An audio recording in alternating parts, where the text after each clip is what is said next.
Bonjour ou bonsoir, selon l'heure à laquelle vous écoutez ce podcast.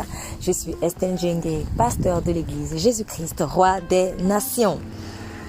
Es-tu sincère avec Dieu? Es-tu sincère avec Dieu? Entre ce que notre bouche déclare et ce qu'il y a au fond de notre cœur, il peut y avoir un grand fossé. Or, la sincérité suppose que les propos d'une personne soient en accord avec les pensées de son âme. Le manque de sincérité avait été une pierre d'achoppement dans la vie du roi Saül, à tel point qu'il perdit la royauté d'Israël. La bonne nouvelle est que le Saint-Esprit de Dieu vient nous libérer des faux semblants qui, pour un grand nombre d'entre eux, peuvent être inconscients. Tellement nous nous sommes habitués à porter des masques. Je vous invite à écouter le message dans son intégralité. N'hésitez pas à le partager. Et sachez que Jésus-Christ vous aime énormément. Vous êtes bénis.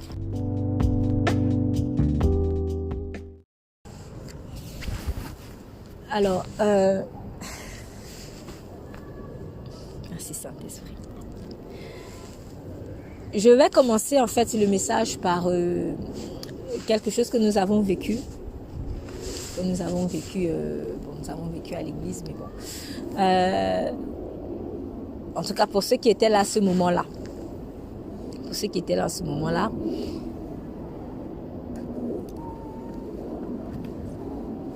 Il s'agissait d'une personne qui était possédée. Voilà. La personne donc était possédée. Et vraiment gravement possédé, je vais dire ça comme ça, parce que c'était vraiment costaud, c'était vraiment compliqué. Voilà, en tout cas, il a fallu se mettre en jeûne et en prière pour opérer la délivrance. Gloire à Dieu, ça s'est fait. Donc, la personne a été délivrée de son mal. Mais je me souviens d'une chose qui est très importante en fait, en tant qu'enfant de Dieu, même si vous n'êtes pas possédé, c'est la sincérité. Parce que je me souviens que pendant que j'étais en train de prier en fait pour chasser ces mauvais esprits, parce qu'ils étaient plusieurs, et le Saint-Esprit a dit ceci: on chasse le mauvais esprit à cette personne. Donc dis-lui, on chasse le mauvais esprit. Il faut que tu donnes ta vie à Jésus-Christ. Ce qui est normal, là, c'est même pas à discuter. Donc, est-ce que j'ai posé donc la question à la personne: veux-tu vraiment donner ta vie au Seigneur Jésus? Oui, je veux. J'étais contente. En tant que pasteur, en tant qu'être humain, j'étais contente. Et quand je continue de prier, le Saint-Esprit me dit: dis-lui, sois sincère. Sois sincère. Quand vous voyez à l'apparence, vous voyez un oui franc en apparence, ça vous réjouit. Mais Dieu seul sait en fait ce qui se passe dans les cœurs des gens. Même si tu es, excusez-moi l'expression, ontionné comment, on reste des êtres humains. Donc, il y a des choses qu'on peut sentir, il y a des choses qu'on peut ne pas voir. Mais Dieu, on ne peut pas lui mentir. Alors Dieu me dit de lui dire, dis-le sincèrement. Quand tu dis que tu donnes ta vie à Jésus, dis-le sincèrement. Ça m'a un peu peiné parce que j'ai compris que, en fait, il n'était pas sincère. Et ce qui me peinait davantage, c'est tout l'investissement qui était en train d'être fait sur la personne. Donc, nous avons pris un temps conséquent.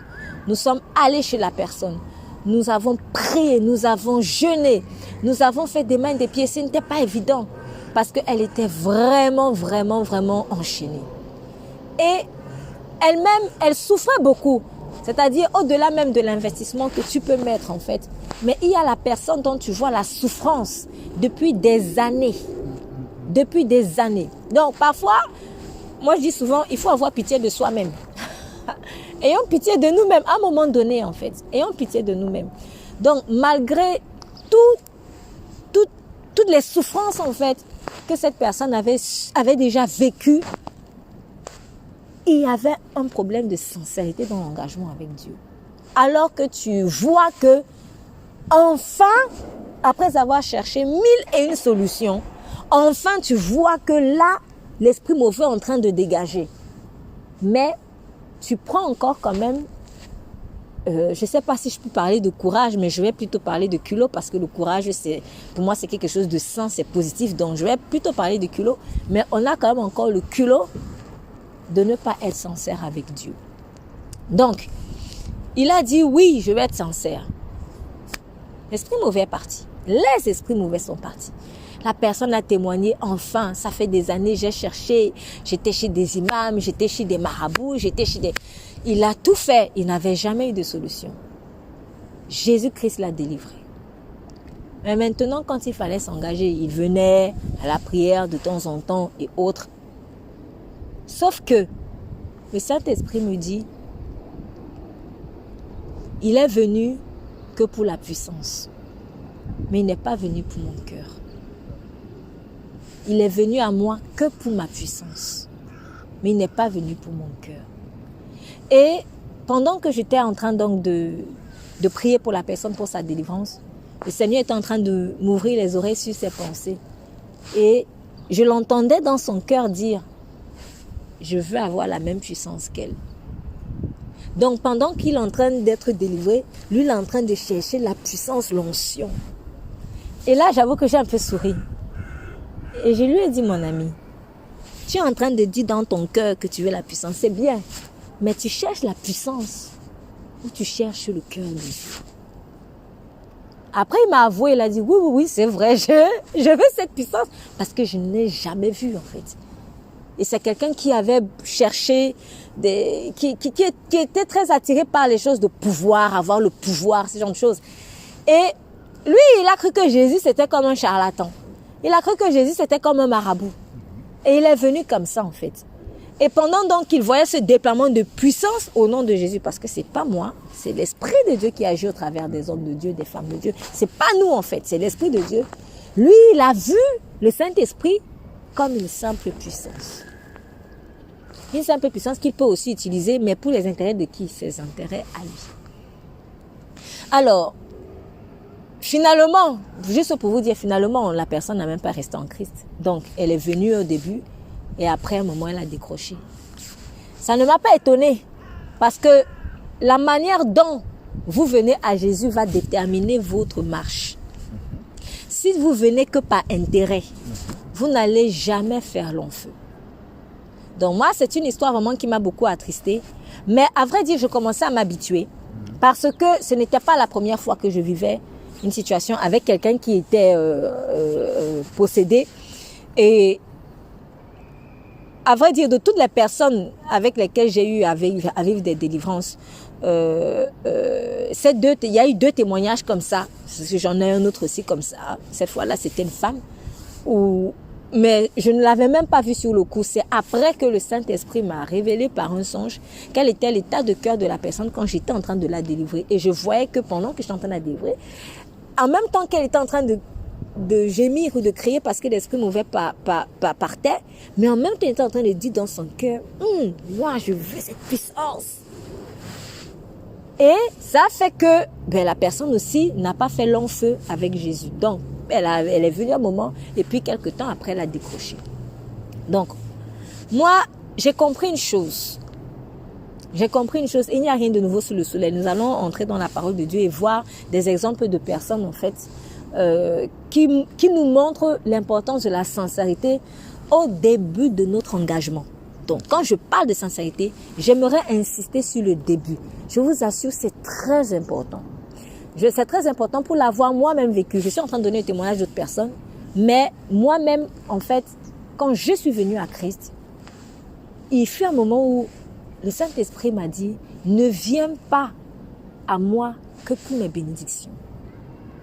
Enfin, moi, la bénédiction que je cherchais en particulier, c'était la protection. Voilà, moi je suis venue à Christ parce que j'ai vu que c'était vraiment lui la protection, que ce n'était pas tout ce que dans nos familles, les ancêtres, les fétiches, tout ça, des choses comme ça que parfois on veut inculquer aux enfants et que moi on a voulu m'inculquer aussi, même si ça me dégoûtait, mais on a voulu m'imposer. Et quand j'ai découvert en fait qu'il y avait quelque chose de plus qui était vraiment Jésus, qui était la véritable protection, je me suis accrochée à cela. Sauf que, à vrai dire, j'ai aimé au départ Jésus, mais c'était que pour la protection. C'est pas mauvais. C'est pas mauvais. Mais vous savez, si tu ne viens à Jésus que parce que tu as vu que c'est lui qui te protège, le jour où tu auras l'impression, je parle bien d'impression parce que Jésus te protégera toujours, mais le jour où tu auras la sensation, l'impression, donc la fausse impression que Jésus ne te protège pas, tu vas décrocher. Je donne un exemple. Daniel a été jeté dans la fosse aux lions. Daniel n'avait rien fait quand il était jeté dans la fosse aux lions. Pendant qu'on était en train de le persécuter, il aurait pu déjà dire à Dieu, mais Seigneur, le fait qu'on m'ait jeté dans la fosse aux lions, c'est pas normal. Pourquoi tu ne m'as pas protégé? Pourquoi qu'on empêche qu'on me jette? Mais il a laissé ça. Il a accepté même de mourir. Si tu t'accroches à Jésus que pour la protection, jamais tu n'accepteras de mourir pour lui. C'est ça. Et Jésus-Christ a montré l'exemple. Il aurait pu dire, Père, Père, protège-moi. Mais il est venu mourir pour nous. Vous voyez? Donc, au départ, je n'avais pas compris la subtilité de cela. Pourquoi? Parce que c'est normal que Dieu te protège. Mais parfois, Dieu a besoin de ta crucifixion, en fait. Il a besoin de ta crucifixion. Il y a plein de personnes, je ne dis pas que ça va être votre cas, à vrai dire, je ne le souhaite même pas, mais il y a plein de personnes qui meurent en martyr. Et j'ai l'impression que plus le temps évolue, plus le monde évolue, dans la conscience des chrétiens, on oublie ça. On s'est dit, c'est pour les autres. Ah non, c'était que pour les Pierre. Oui, Pierre est mort crucifié aussi. Non, mais c'est que pour Pierre. Ça, c'est il y a plus de... Non. Non. Cette chrétienté bisounours-là, mourrez à ça. Je vous en supplie. Mourrez à ça. Parce que c'est ça, en fait, qui fait que souvent, on n'entre pas dans notre destinée. C'est ça. Ça ne veut pas dire que tu vas finir ta vie crucifiée sur une croix comme Pierre. Mais, si tu es là, tu penses que Jésus, c'est que le cocon où tu vas rester bien protégé, enfermé, tu ne vas jamais aller à la croix. C'est ça le problème. Et je l'ai bien vu dans ma vie à chaque fois que Dieu était en train de m'exposer à une forme de crucifixion. Je le prenais très mal. Et c'est comme ça que j'ai réalisé que la protection divine devenait une idolâtrie. Entendez-moi bien. La protection divine devenait une idolâtrie. Or, je ne suis pas appelée à adorer la protection divine. Je suis appelée à adorer Dieu lui-même. C'est cela. Il y a des choses que nous adorons, des choses qui sont bonnes, que nous adorons en fait, et on ne voit pas le danger de ça. Mais c'est grave, parce que ça te fait louper le coche de ta vie. Je vais donner un autre exemple d'une chose que j'adorais, la justice. Bon, d'ailleurs, c'est mon parcours, donc droit, tout ça. Moi, tout ce qui est justice, voilà, j'étais dedans. J'étais dedans. J'ai horreur de l'injustice. Sauf que, à un moment donné, j'avais l'impression que, en fait, ça prenait la place de Dieu dans mon cœur. Je vais prendre une image pour vous montrer comment est-ce que la justice peut être une idole ou comment vous pouvez la prendre à la place de Dieu. Imaginez que vous viviez quelque chose comme Joseph a vécu. Joseph, qui était jeté dans le puits par ses frères, vendu par ses frères. Est-ce que c'est juste ça? Non. Maintenant, pour avoir vécu plein de situations comme Joseph là, chaque fois que je me voyais vendu, la haine, elle montait dans mon cœur. Et pas seulement vis-à-vis des gens qui m'ont vendu, mais vis-à-vis de Dieu lui-même. Sauf que je le niais en fait. Je disais, oui, Dieu, je t'aime. Mais quand Dieu me disait, il y a de l'amertume dans ton cœur vis-à-vis de moi. Comment ça? Non, Seigneur, je t'aime. Non. Il y a de l'amertume. Pourquoi?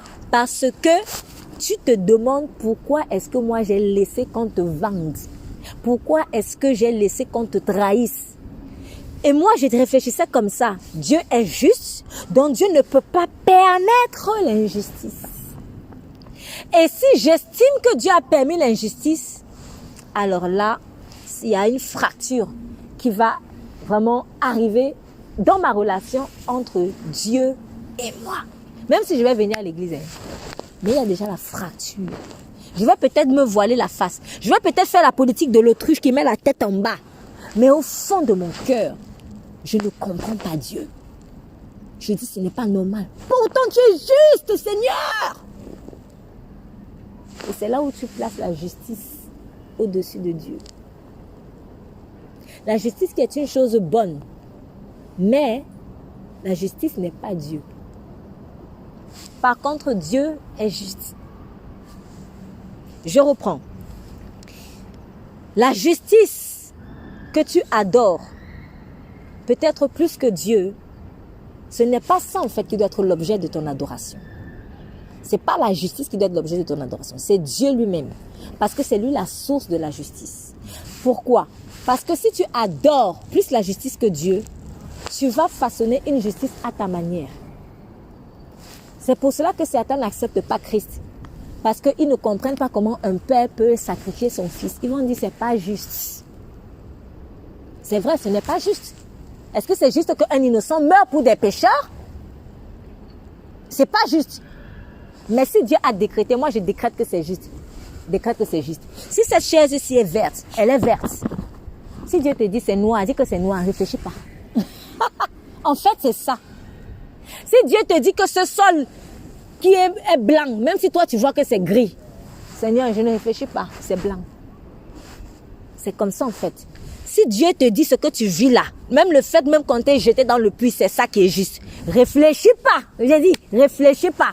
Oui Seigneur, c'est juste. C'est juste si ça fait mal, dis c'est juste. Et qu'est-ce qui nous a en fait fait voir les choses à l'opposé de Dieu? C'est l'arbre du bien et du mal. Je reviens dans Genèse. On va revenir dans 1 Samuel tout à l'heure.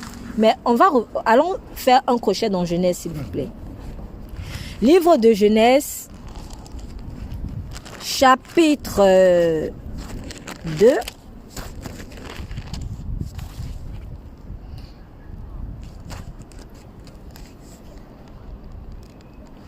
Chapitre 2, à partir du verset 15. Donc, je vais moi-même lire. L'Éternel prit donc l'homme et le plaça dans le jardin d'Éden, pour le cultiver et pour le garder. Et l'Éternel Dieu commanda à l'homme en disant, tu peux manger librement de tout arbre du jardin.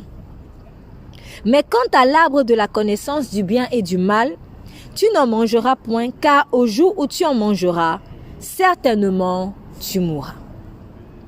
Le jour où tu en mangeras, certainement tu mourras. Et après, il a commencé à parler de l'importance que Adam ait une femme. Bon. Vous savez, quand Dieu a créé l'univers, si vous observez bien, vous verrez que dans tout ce qu'il a créé, il y a une image de lui. Quand Dieu a créé les arbres, c'est parce que les arbres sont un reflet de Dieu quelque part. Quand Dieu a créé les nuages, c'est parce que les nuages sont un reflet de Dieu quelque part. Quand Dieu a créé par exemple les animaux, si vous observez bien, vous allez voir un aspect de Dieu en fait dans les animaux. Tu vas prendre le lion, tu vas voir peut-être aspect royauté.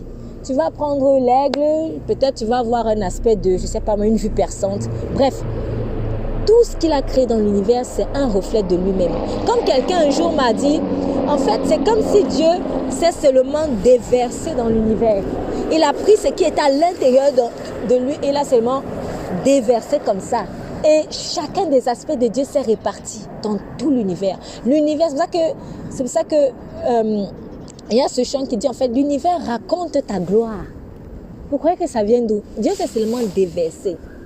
Si tu prends le soleil, tu commences à décortiquer le soleil, tu vas comprendre des choses par rapport au principe divin. Tu prends une étoile, tu la décortiques, tu vas comprendre. Et par excellence, tu prends l'homme.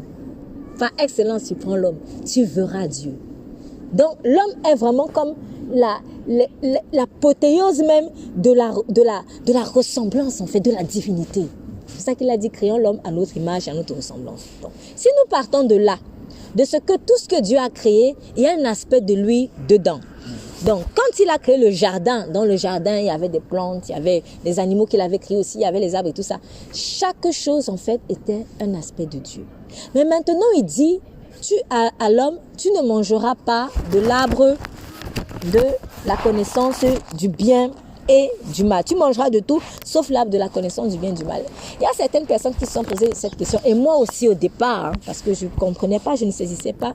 Mais Seigneur, si tu savais que ce n'était pas bon, pourquoi tu as aussi placé l'arbre là-bas? Pourquoi tu as placé cet arbre dans le jardin alors que tu savais que c'était dangereux pour Adam et Ève d'aller manger ça? Mais quand j'ai compris que Dieu ne pouvait ne pas créer l'arbre de la connaissance du bien et du mal. Pourquoi? Parce que la connaissance du bien et du mal est en Dieu. Or, Dieu a tout déversé dans l'univers. Est-ce que vous voyez ce que je veux dire? Il était obligé de créer l'arbre du bien et du mal. Pourquoi? Parce que c'est en lui. C'est en lui en fait. C'est Dieu qui détermine ce qui est bien et ce qui est mal. Donc la détermination du bien et du mal, c'est en Dieu. Donc il ne pouvait ne pas créer cela. Ce serait se nier à lui-même. Voilà pourquoi cet arbre-là était là.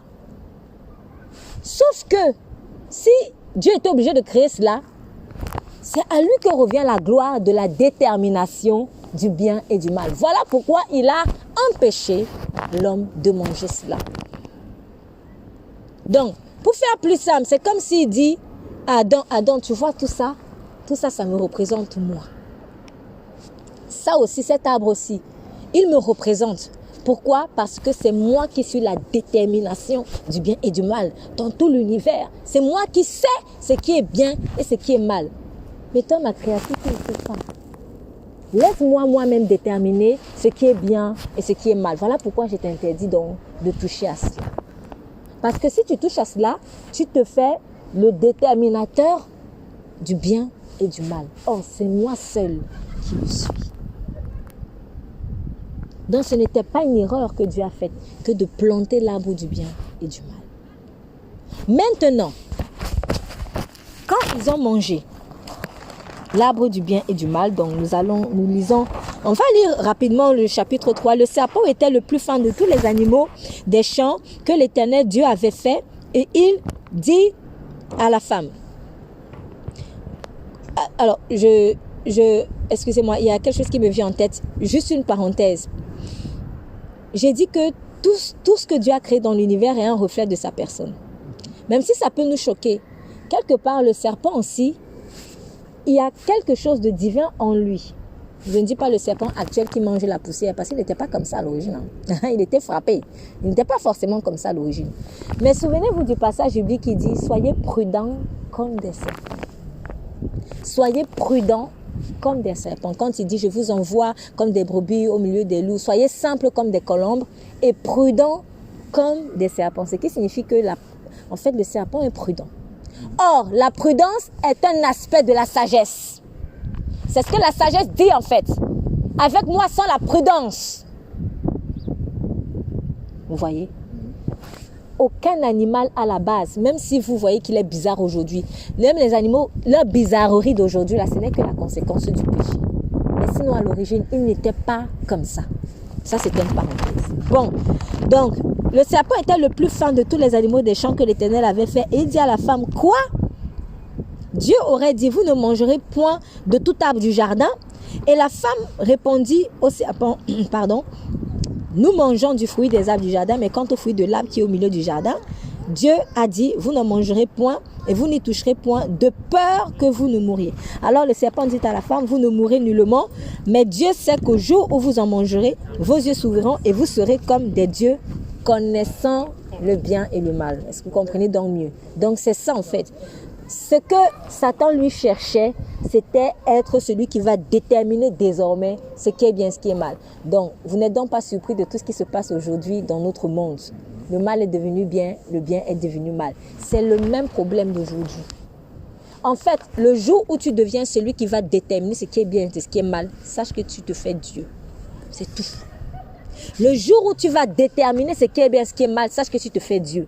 Voilà aussi pourquoi Dieu nous demande de nous soumettre à lui. Parce que dans nos vies, parfois subtilement, parfois inconsciemment, c'est nous-mêmes qui déterminons ce qui est juste de ce qui n'est pas juste. Voilà donc aussi pourquoi l'idolâtrie de la justice n'est pas bonne. Parce que quand tu commences à idolâtrer la justice, c'est automatique. C'est toi qui vas désormais déterminer ce qui est juste de ce qui n'est pas juste. Quelqu'un peut mourir demain. Quand la personne va mourir, tu vas pleurer, tu vas dire, oh c'est injuste, mais peut-être qu'il fallait que c'est juste qu'elle meure. Peut-être que cette mort-là va ouvrir des portes à certaines personnes. Ça, c'est peut-être un événement triste. Mais cet événement-là peut être le déclencheur de quelque chose. Ça peut être le déclencheur d'un réveil. Et il y a des morts qui vont susciter la crainte de Dieu chez certaines personnes. Je prends le cas d'Ananias et Saphira. Quand ils sont morts, il est écrit « Et la crainte de l'Éternel s'empara de tout le camp ». Or, la sagesse commence par quoi? Par la crainte de l'Éternel. Donc quand toi, tu vas aller pleurer que « Oh, vraiment, telle personne est morte », Dieu il regarde. Il dit « Mais en fait, il fallait que ça arrive ». Ça ne veut pas dire que Dieu cherche la mort des gens pour chercher la mort des gens. Mais il y a des événements, nous on va qualifier cela de malheureux, mais en fait, en réalité, c'est heureux. Aux yeux de Dieu, c'est heureux. Il y a aussi des événements qu'on va qualifier d'heureux, mais aux yeux de Dieu, c'est malheureux. Mais pourquoi on est toujours confondu comme ça? Parce que nous sommes souvent encore dans l'esprit de l'arbre du bien et du mal. C'est moi qui détermine ce qui est bien et ce qui est mal. Voilà pourquoi moi, quand j'ai compris ça, désormais, quand il y a quelque chose qui arrive, je m'en vais toujours demander au Saint-Esprit, toi tu vois comment? Même si au fond de moi je suis joyeuse, mais je vous assure, je fais toujours cet exercice. Seigneur, toi tu vois comment ici? Parce que je m'interdis, désormais, je m'interdis de déterminer ce qui est bien, ce qui est mal. Mais la bonne nouvelle derrière cela, c'est que quand tu exerces ton âme et ton esprit à laisser Dieu déterminer ce qui est bien, ce qui est mal en toi, ce qui est juste et ce qui est injuste, tu vas commencer à t'habituer à la pensée de Dieu. Et c'est comme ça que le discernement spirituel, ton discernement spirituel devient aiguisé. Quand les gens vont dire, ah oui, ça c'est bien, toi tu dis, mais ils ne voient même pas. Ah oui? Et après, bon, malheureusement aussi, plus le temps va évoluer, plus on va te prendre pour un fou, hein, je vous assure. On va te prendre pour un fou. Je sais que moi, c'est le cas. On va te prendre pour un fou. Mais à la fin, quand les gens vont ouvrir les yeux, ils vont se dire, mais comment elle a fait pour savoir? Comment il a fait pour savoir? C'est simple. C'est que j'ai exercé mon esprit à laisser le Saint-Esprit déterminer ce qui est bien, ce qui est mal. C'est tout. Et comme mon esprit s'est habitué à cela, désormais, quand les gens ils vont voir couleur rouge, moi je vois couleur verte. Quand ils vont voir couleur verte, moi je vois couleur rouge. En fait, tu commences à voir comme Dieu voit. Et le diable déteste cela parce qu'il ne peut plus se cacher. Parce qu'il se cache souvent derrière des événements soi-disant heureux pour faire du mal aux gens. Je vais prendre un exemple encore très très simple. Cet exemple est très simple, donc on va vite comprendre. Halloween arrive bientôt. C'est une fête. Dans une fête, les gens se réjouissent.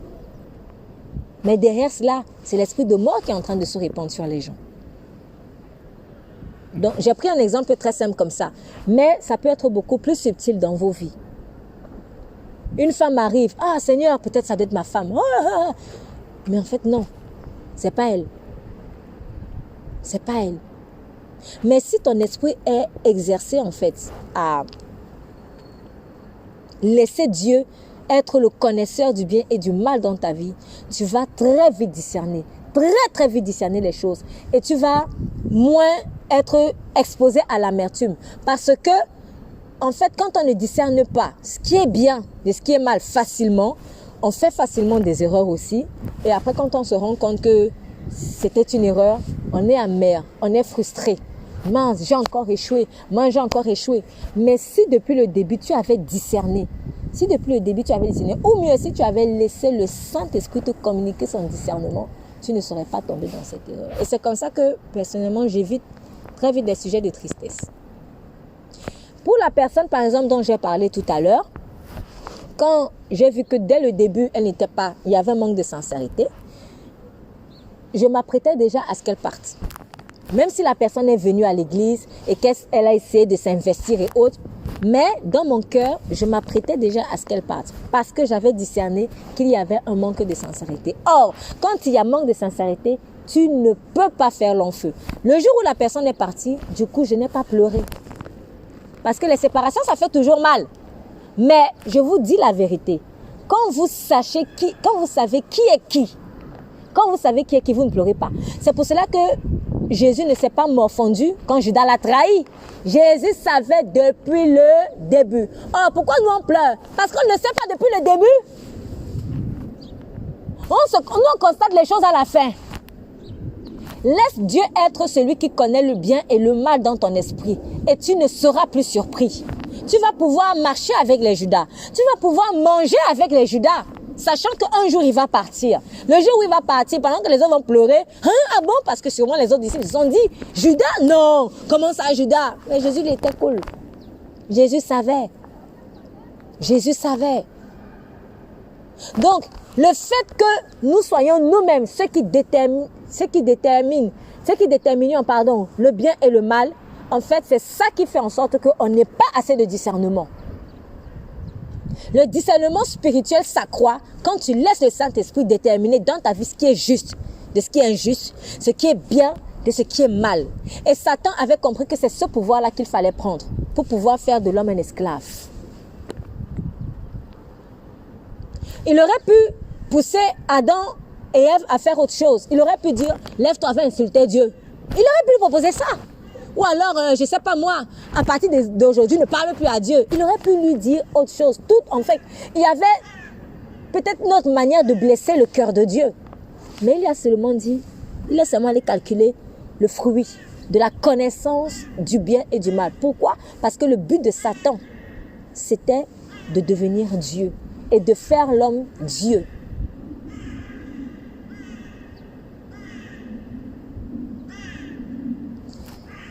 Qu'est-ce qui dans ta vie, ou alors que penses-tu être pour toi? Qu'est-ce que tu as vécu et tu penses que c'est injuste? C'est cette question que j'ai en fait. Dans ta vie, tu as vécu des choses et tu te dis c'est injuste, c'est mauvais. Mais j'aimerais vraiment encourager les uns et les autres à aller placer cela devant Dieu, à lui dire Seigneur, moi j'ai vécu ça et je pense que c'est injuste. Toi, tu vois comment? Vous allez être très surpris. Il y a des situations où Dieu va me dire, mais c'est une très bonne chose. Seigneur, mais comment ça? C'est une très bonne chose. Ça t'est arrivé parce que ça. Nous ne prenons pas souvent la peine de faire ça. Nous, on vit sur le coup. On t'a giflé. Oh, tu pleures. Mais peut-être que derrière ces gifles, il y avait quelque chose. Si cette personne ne te giflait pas, tu n'allais pas voir son vrai visage.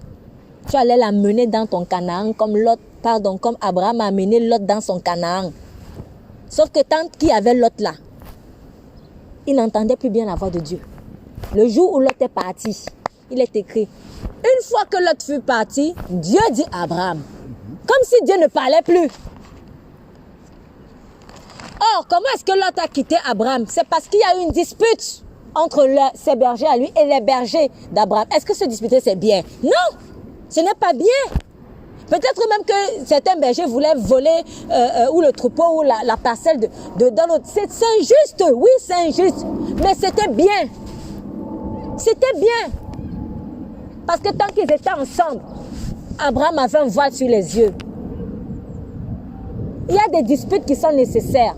C'est pas que la dispute est une bonne chose. Dieu le dit à plusieurs reprises même. Vaut mieux habiter au coin d'un toit qu'à côté d'une femme querelleuse et chagrine. Oui, j'aime pas bien. Mais là, il y a des contextes où il y a peut-être une dispute. Cette dispute-là, en fait, c'est comme l'engrais qui va faire pousser le fruit de quelque chose. Il faut parfois des séparations. En tout cas, dans le cas d'Abraham et Lot, cette dispute-là, elle était une bonne chose. Parce que Lot ne pouvait pas entrer dans la bénédiction, ne pouvait pas entrer dans le Canaan d'Abraham. Et c'est grave. Pourquoi? Parce que tant que Lot est là, Abraham allait enfanter comment? Quand quelqu'un est là comme un voile dans ta vie, quand quelqu'un est comme un voile dans ta vie, tu vas attendre longtemps les promesses de Dieu. Longtemps. Tu vas les attendre longtemps. Peut-être même ça aurait dû se faire depuis longtemps. Mais c'est parce qu'il y avait un Lot. Et pour ça, il faut une dispute peut-être. Il faut en tout cas un choc Il faut des chocs. Donc certaines choses qui peuvent paraître mauvaises, elles sont une bonne chose. À la mort du roi Osias, je vis le Seigneur. Voilà ce que Ésaïe dit. À la mort du roi Osias. Mais peut-être que la mort, là, certains ont pleuré. Oh, Osias, oh, pourquoi Osias est mort? Pourquoi Osias est mort? Sauf que c'est là où le réveil d'Ésaïe a eu lieu. Et derrière le réveil d'Ésaïe, il y avait aussi Israël qui était en jeu, parce qu'il était envoyé pour Israël. Il y a des deuils même qui sont à panacée. Ce que je dis est peut-être choquant, mais c'est la vérité. Moi-même, j'ai été choquée au début. Mais après l'avoir vécu, j'ai compris. J'ai compris. Il y a des deuils que j'ai eus. Il y a des deuils que j'ai eus. C'est-à-dire des personnes qui me sont proches, des personnes avec qui j'ai grandi, que j'ai aimé. Dès que la personne meurt, la larme veut couler. J'ai senti comme le doigt de Dieu qui fait comme ça. Enlève cette larme. C'est ta délivrance. Enlève cette larme. Limite, c'était interdit de pleurer. Enlève cette larme, c'est ta délivrance. J'ai dit, mais Seigneur, c'est ma délivrance ou comment? Après, mais je parle pour mon cas, mais je suis sûre que ça peut être le cas de beaucoup de personnes aussi. Parce que c'est cette personne qui était assise sur tel domaine de ta vie. Ça ne veut pas dire que Dieu a besoin que quelqu'un meure forcément pour te faire vivre quelque chose. Mais il fait ce qu'il veut. Dieu fait ce qu'il veut. C'est-à-dire, j'ai voulu pleurer. La larme s'est séchée seule. Pourtant, c'est une personne que j'aimais énormément. J'aimais énormément. Et pour aller encore plus loin, quand j'étais dans ma chambre comme ça, quand la larme s'est séchée, le Seigneur me dit, maintenant lève-toi et tu vas te balader. Va te changer les idées, va te balader, va faire du shopping, va faire. Et une joie, elle est venue en moi, une joie inexplicable. C'est une joie spirituelle. C'est une joie spirituelle. Il y a des personnes aussi que Dieu va enlever de ta vie simplement parce qu'elles sont un frein en fait pour ta destinée. Elles sont un frein. Mais il faut que tu l'acceptes. Il faut que tu l'acceptes. Il y a certaines personnes avec qui tu marches, mais elles ne sont pas sincères. Toi, tu ne le vois pas, mais Dieu, lui, le voit. Et lorsqu'il y a manque de sincérité, il y a un grand portail qui est ouvert à l'ennemi. Et après, tu vas encore pleurer devant Dieu. Non. Donc, vraiment, pour revenir à ce qui est la connaissance du bien et du mal, s'il vous plaît, laissons Dieu être celui qui va déterminer ce qui est juste de ce qui n'est pas juste. Laissons-le. À partir d'aujourd'hui, j'aimerais vraiment inviter chacun pour des choses peut-être qui te rongent dans le cœur, pour des choses peut-être qui te frustrent, des choses qui te blessent, des choses que tu as peut-être du mal même à pardonner. Va t'asseoir devant Dieu et dis, Seigneur, moi je trouve que c'est injuste. Toi tu vois que c'est comment? Si le Saint-Esprit te dit oui, vraiment injuste, là qualifie que c'est injuste. Si il te dit non, c'est même juste. Seigneur, explique-moi. Explique-moi, s'il te plaît. Parce que moi, je ne veux plus voir. Tant que moi, je vois avec la couleur de l'injustice, je continue de pleurer. Mais le jour où tu vas voir que peut-être ce que toi, tu qualifies d'injuste est juste, il y aura une joie et tu vas te rendre compte que tu as perdu du temps dans les larmes. On perd souvent du temps dans les larmes. On perd du temps. On perd du temps dans les larmes. Dieu t'a montré que voici ton mari ici. Peut-être vous commencez à vous fréquenter, puis à un moment donné, vous vous séparez. Tu pleures. Ah, Seigneur, Seigneur. Oui, mais la séparation est peut-être une bonne chose. Parce qu'elle va permettre un réveil. Qui a dit que c'est parce que c'est la séparation que ça va finir? Qui a dit ça? Qui a dit ça? Qui a dit? Toi, tu es en train de pleurer que vous vous êtes séparés, alors que Dieu est en train de se réjouir que son plan est en train d'avancer. Je parle du vécu. Toi, tu pleures que vous vous êtes séparés, alors que Dieu est en train de dire c'est en train d'avancer. Et en fait, quand tu commences à te mettre dans la pensée de Dieu, tu vas te rendre compte que Dieu avait prévu. Bon, j'invente un truc. 1er janvier, rencontre. 1er février, bon, on commence à prier ensemble, on se fréquente, on prie ensemble. 1er mars, incompréhension. 1er avril, séparation. Ensuite, etc. Peut-être 1er septembre, réconciliation. Bon, toi, tu n'as pas tout ce déroulé-là. Ça, c'est le déroulé de Dieu. D'accord? Il ne t'a pas dit tout ça. Il ne t'a pas dit tout ça. Pour que tu marches par la foi. Voilà. Toi, tu es au 1er janvier ou alors au 1er avril où tu vois la séparation et tu commences déjà à dire que c'est fini. Tu as déjà mis le point final. Non! Dieu dit, mais c'est bien, on est au chapitre 4 là. On est au chapitre 4, mais il y en a 10. Il y en a 10. Le chapitre 4, c'est la séparation, mais ce n'est pas la terminaison. Vous voyez, c'est ça. Donc, quand toi, tu es en train de pleurer, que, oh, Seigneur, s'est séparé, c'est fini. Non. Lui, il est content parce qu'il est déjà au moins 4e chapitre. C'est toi qui ignores le programme, là. Et c'était aussi ce qui s'est passé avec Joseph. C'était dans le programme de Dieu qu'il soit vendu. C'était dans le programme de Dieu qu'il y a en esclavage. Mais si Dieu lui avait dit ça au début, Joseph aurait le temps, il dit, écoute Seigneur, tu sais, je suis bien en Israël, hein, vraiment, je reste là, petit berger avec mon père, non c'est bon. Le programme que tu me donnes là, c'est trop compliqué. Si Dieu t'avait donné tout le programme, tu aurais eu le temps de fuir depuis longtemps. Et tu n'aurais pas eu la possibilité de voir vraiment le potentiel qui est en toi, c'est-à-dire cette force de résilience qui est en toi. Parce qu'au fond, tu es quelqu'un de résilient. Puisque si tu as donné ta vie à Christ, le Saint-Esprit est là. Tu es capable de supporter des choses terribles, mais tu ne sais pas. Donc, il faut que tu vives ça pour comprendre ce que tu es en mesure de supporter par la puissance du Saint-Esprit. Donc, Joseph, sûrement, quand il a été jeté dans le puits, puis vendu, il s'est dit, c'en est fini. Peut-être qu'il s'est dit à un moment donné, oh là là, c'en est fini. Mais non, Dieu est en train de dire, ah, les vraies choses commencent maintenant. Les vraies choses commencent maintenant. Donc, tu es en train de pleurer que c'est la terminaison, alors que peut-être c'est le chapitre 4 seulement. C'est le chapitre 4. Tu crois en un Jésus qui est mort et ressuscité. Nous sommes d'accord. Mais tu ne peux pas ressusciter sans qu'il y ait la mort. Donc, sache que toute bénédiction que tu vas avoir, il y a la marque de la résurrection dedans. Or, qui dit résurrection dit mort. Donc, il faut mourir. Il faut mourir à cette bénédiction pour qu'elle ressuscite. J'ai compris tout ce que j'ai obtenu chez Dieu. Il y avait toujours la mort et la résurrection dedans. Et j'ai réalisé qu'il le faut parce que je crois en un Dieu de la résurrection. Or, qui dit résurrection dit mort au préalable. Donc, tout ce que Dieu va te donner, attends-toi à avoir la mort et la résurrection. Donc, quand il y a la mort, au lieu de pleurer, il faut se réjouir. Ou en tout cas, puisque ça fait mal, oui, tu es un être humain, tu peux pleurer, ok. Mais ne mets pas le point final. Parce que ce n'est pas le point final, c'est point virgule. C'est point virgule. Mais tout cela, c'est parce qu'on ne détermine pas bien ce qui est... En fait, on ne sait pas déterminer ce qui est bien, ce qui est mal. Donc, chaque fois que vraiment je vis une situation, oui, il y a parfois un temps pour pleurer et tout, mais à un moment donné, je m'arrête. Et je dis, Seigneur, toi, tu vois comment c'est bien ou c'est pas bien. Si tu me dis que c'est bien, alors que moi, j'avais vu que c'est mal, ça va m'apaiser. Donc, je sais juste que il est en train de...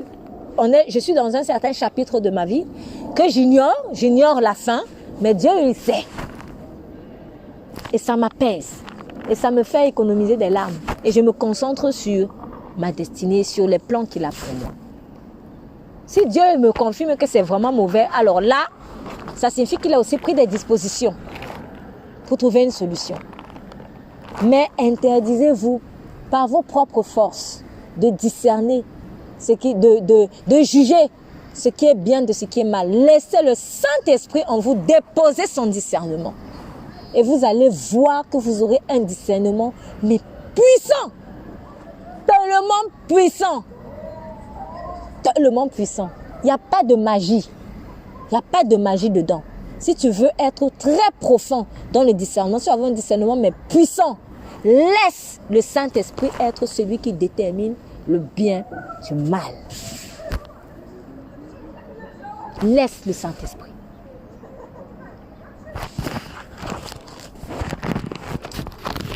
Pour revenir à 1 Samuel. 1 Samuel, chapitre...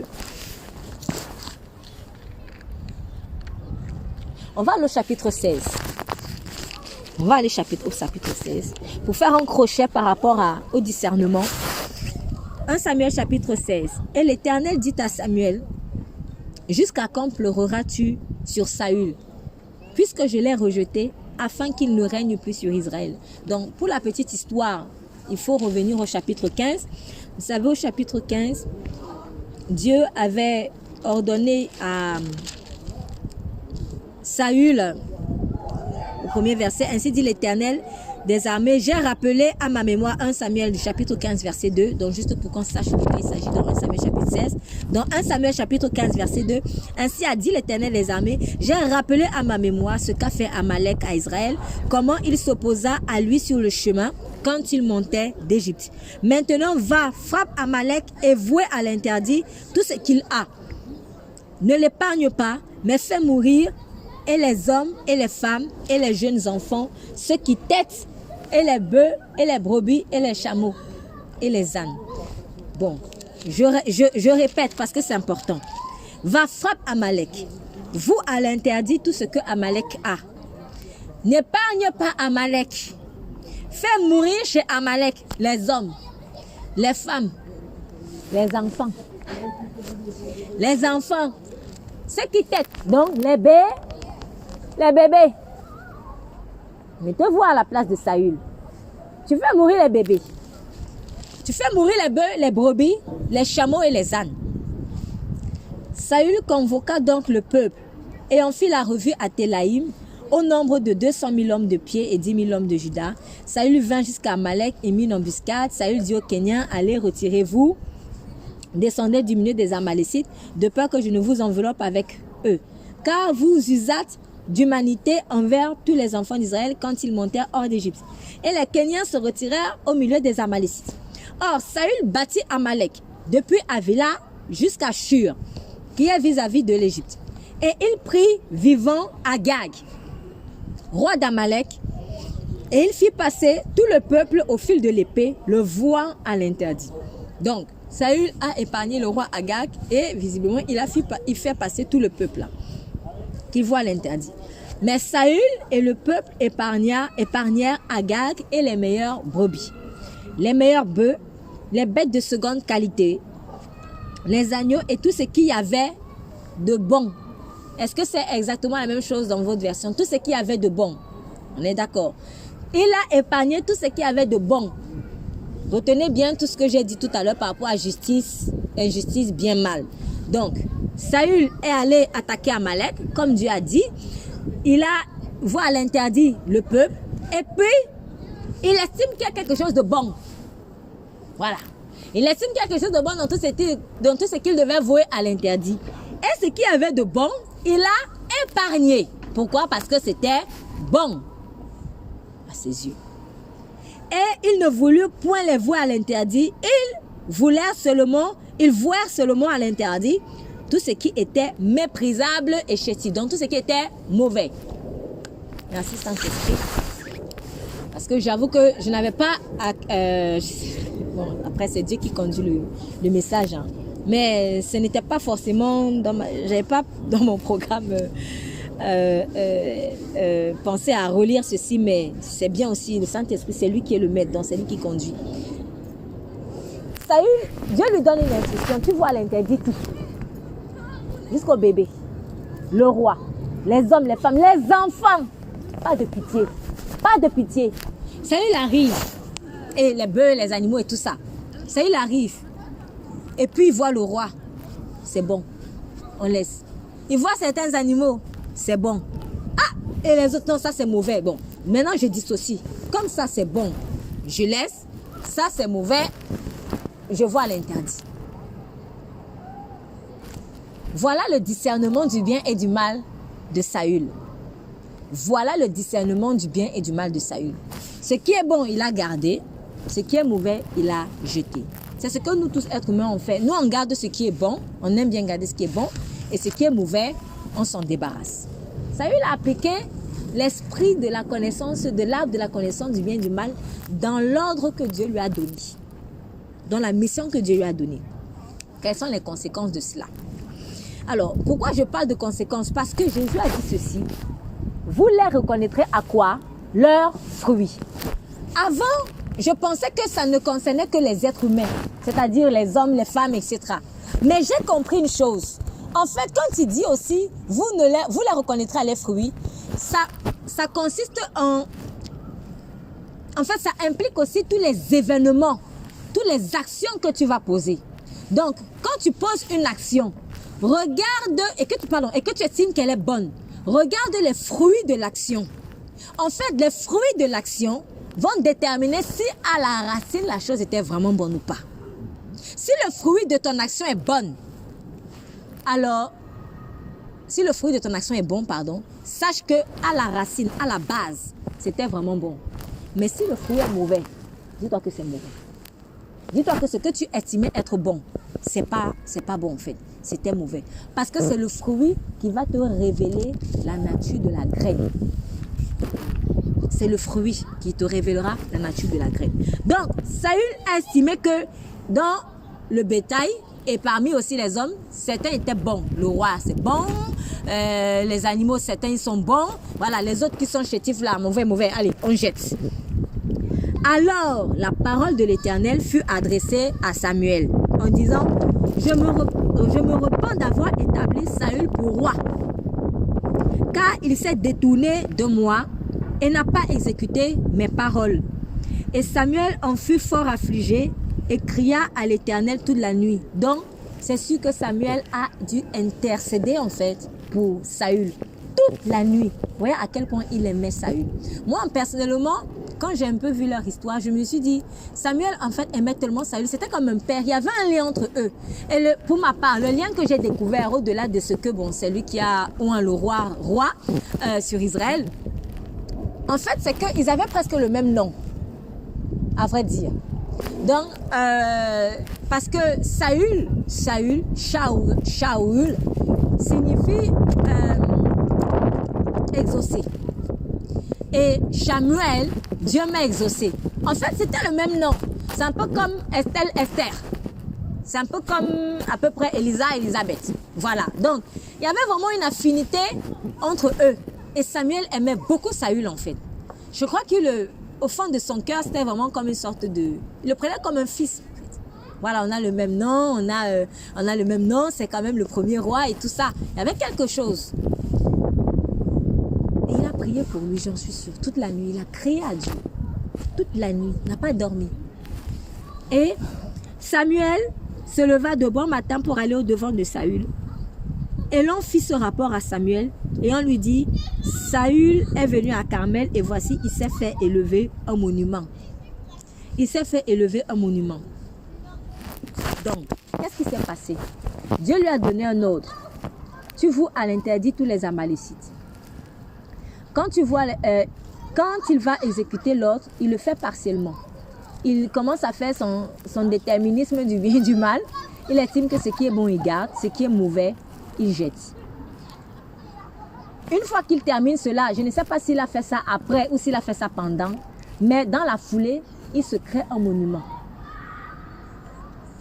En apparence, cela n'a rien à voir entre le fait de se créer un monument et le fait d'avoir peut-être fait la guerre aux Amalécites.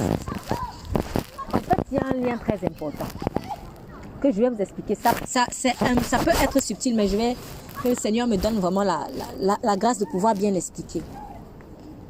Si Satan te dit, mets-toi en jeûne et en prière.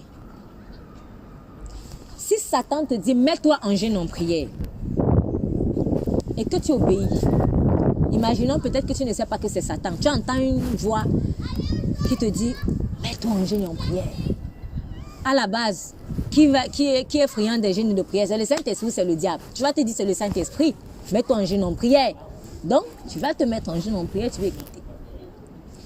Sauf que je vous assure, si c'est Satan qui t'a inspiré le jeûne et la prière là, tu ne vas pas comprendre comment, ni pourquoi. Quelque temps après, tu vas commencer à peut-être avoir des pensées tellement impudiques, jusqu'à même peut-être commettre la fornication. Tu ne sais pas d'où ça vient. Mais en fait, ça vient de la semence « mets-toi en jeûne et en prière ». Pourquoi? Toute parole qui t'est donnée, il y a quelque chose qui est caché dedans. Toute parole qui t'est donnée, il y a quelque chose qui est caché dedans. J'ai déjà expliqué en fait le mystère de la parole. La parole de Dieu, il la compare à une semence. C'est de semence qu'est venu le mot sperma, de sperme. Dans le sperma là, il y a toute l'information, je ne répéterai jamais assez, il y a toute l'information génétique de l'enfant. Dans le sperma là, il y a les yeux de l'enfant, la couleur des yeux, la couleur des cheveux, il y a tout ça dedans. Donc, quand quelqu'un te donne une parole, une semence, ça tu vas seulement voir la semence là, mais à l'intérieur, il y a les yeux, il y a l'oreille, il y a tout. Donc, celui qui t'a dit, mets-toi en jeûne en prière. Peut-être si Dieu te dit, mets-toi en jeûne en prière, lui, il veut, tu ne sais pas pourquoi, mais en fait, Dieu veut débloquer une situation, mais il ne va pas te dire. Maintenant, quand tu vas te mettre en jeûne en prière, tu ne vas pas comprendre pourquoi il y a une situation qui est débloquée, il y a peut-être une délivrance de quelqu'un. C'est parce que la délivrance de cette personne était dans le sperme là, dans la semence. Il y avait tout dedans. Peut-être dans le jeûne la prière, il y avait un déblocage financier dans ta vie. Il y a plein de choses dans le mettre en jeûne en prière. C'est la même chose que Satan fait à l'envers. Quand il te dit mets-toi en jeûne en prière, c'est que dans le jeûne en prière là, il va commencer à t'influencer. Il va t'envoyer sa mauvaise puissance en fait. Et tu vas commencer à être oppressé par l'impudicité ou alors par la cupidité. Il y a plein de choses pourries. Si tu sens ça, arrête-toi. Si tu commences à sentir qu'il y a des choses bizarres qui viennent, arrête-toi. Et commence à chercher, ça vient d'où? Je parle d'expériences vécues. Pas que chez moi, mais chez plein d'autres personnes. Ici à l'église y compris. On sait quelque chose. Je vous dis la vérité. Le diable, il n'attaque pas n'importe qui, n'importe comment. L'un, il va dire, toi, va en bas de nuit, parce que c'est que celui-là, vraiment, lui, voilà, lui n'est pas sérieux avec Dieu. Donc, il va se lever, il va aller en boîte. Il va voir une autre personne, il va dire, ah, celui-ci, je lui dis, va en boîte, il ne va pas aller. Il faut que je fasse genre spirituel là. Mets-toi en jeûne. Oh, ce n'est peut-être pas le temps de se mettre en jeûne. C'est peut-être pas le temps de se mettre en jeûne et en prière. C'est peut-être le temps de faire autre chose. Donc, quand tu vas te mettre en jeûne en prière, alors que ce n'est pas le Saint-Esprit qui t'anime, c'est la chair, tu vas produire les fruits.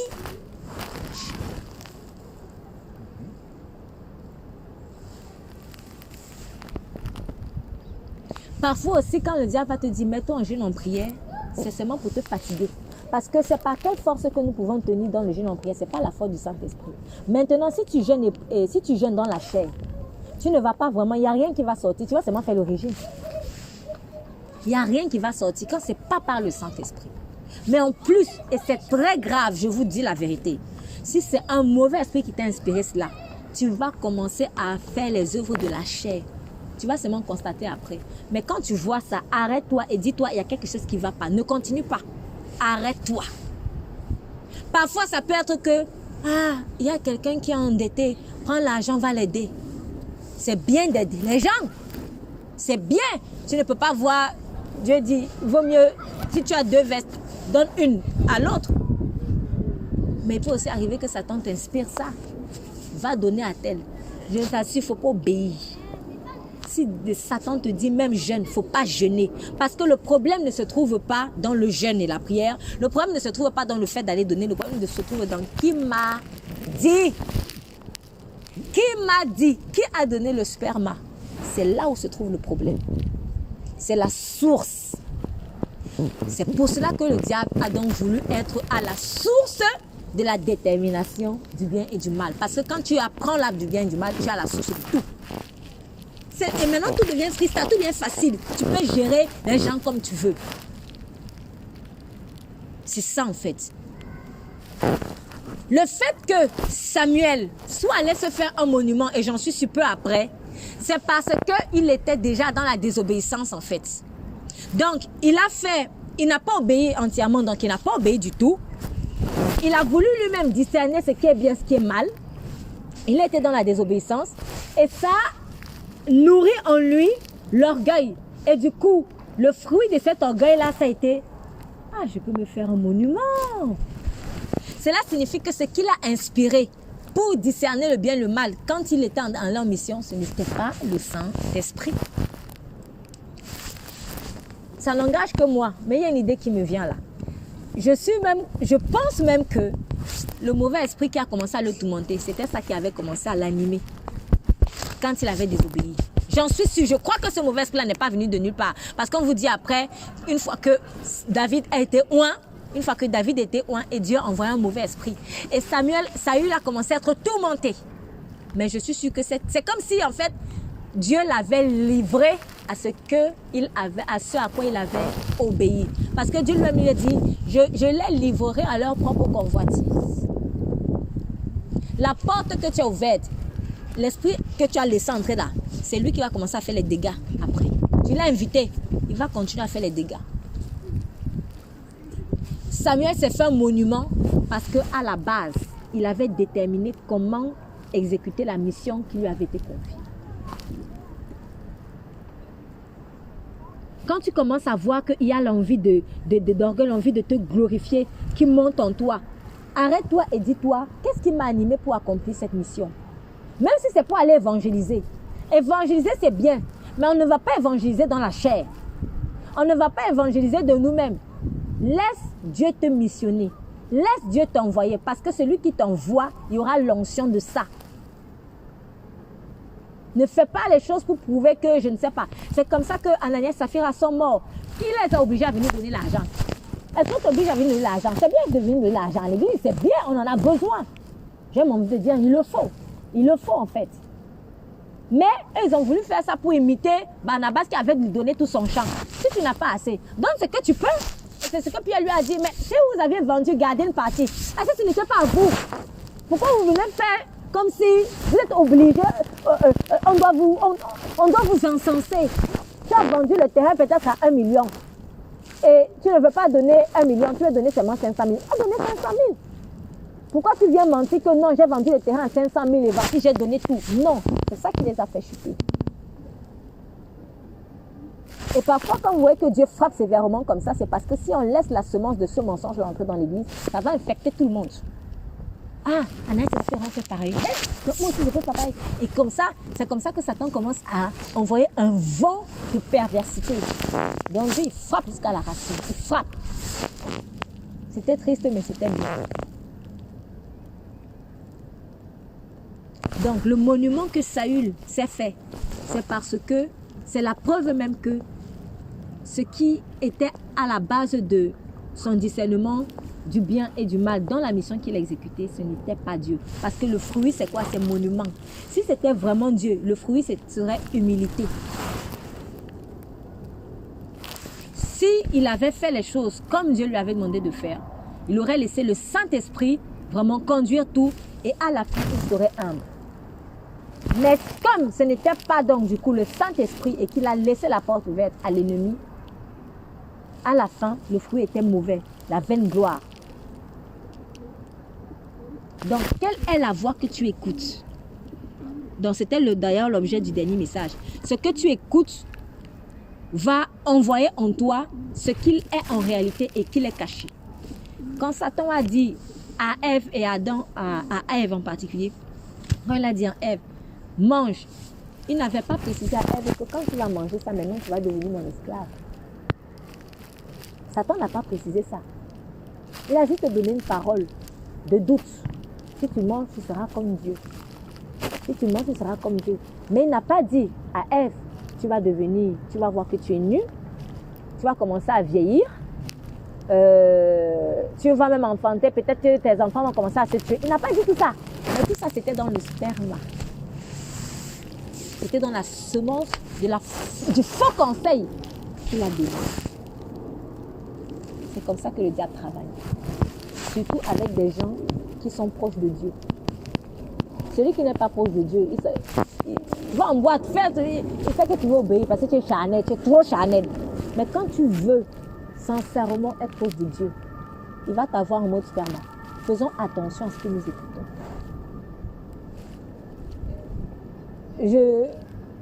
Si par exemple c'est dans le cadre du mariage,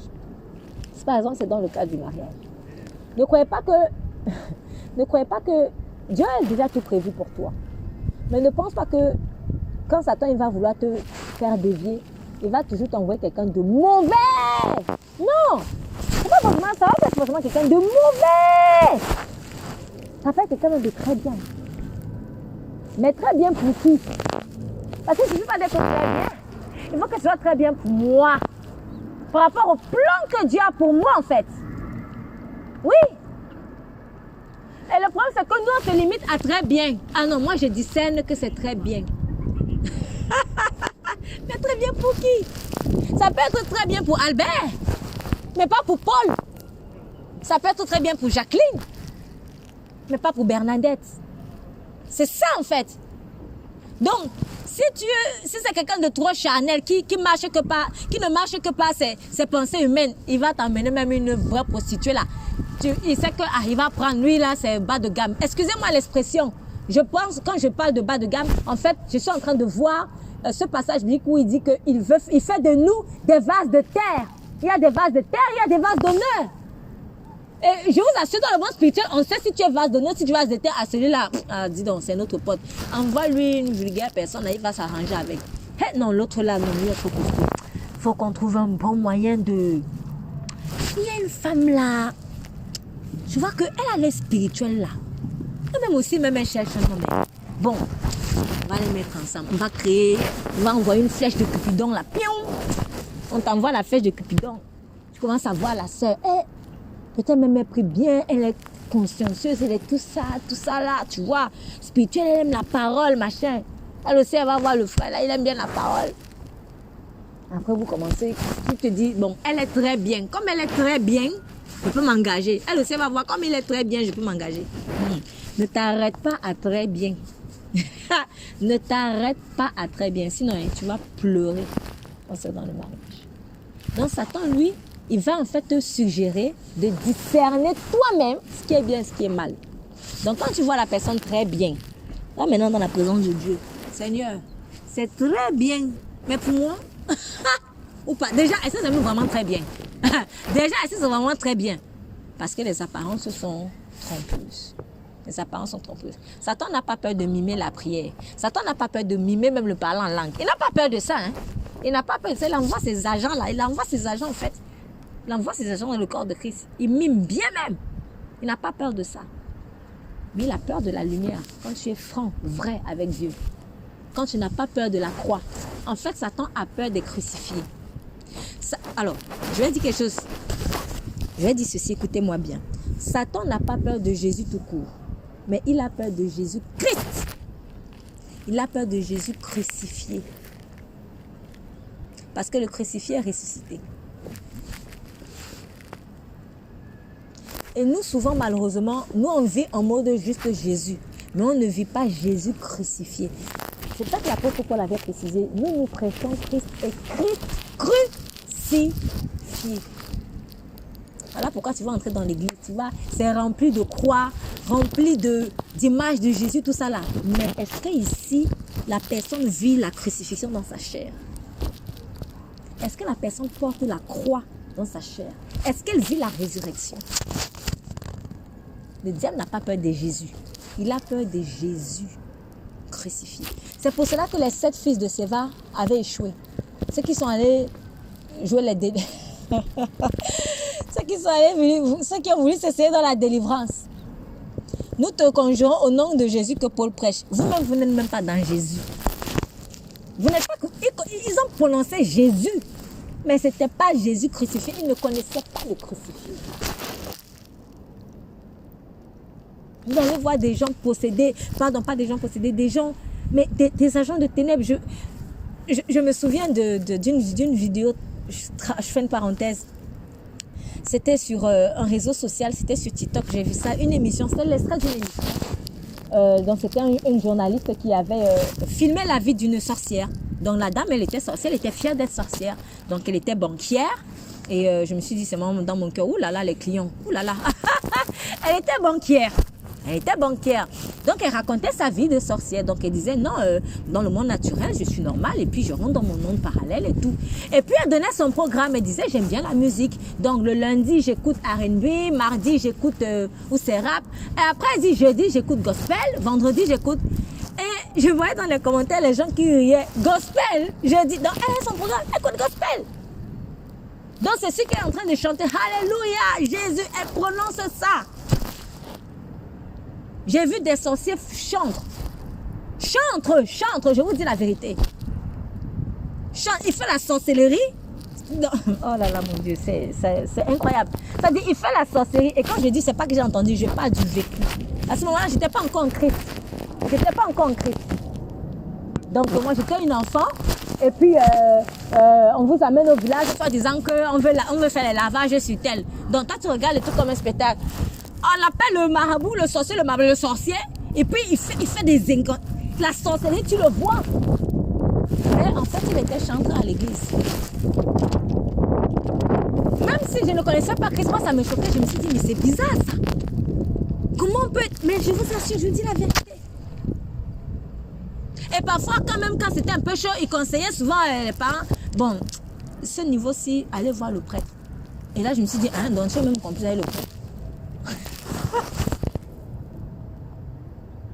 C'est vrai. Les sorciers n'ont pas peur que de Jésus. Ils ont peur de la croix. C'est quand tu es un chrétien crucifié, là il fuit. Parce qu'il dit ça à quelqu'un qui vit vraiment la croix. Mais sinon Jésus, il peut prononcer aussi.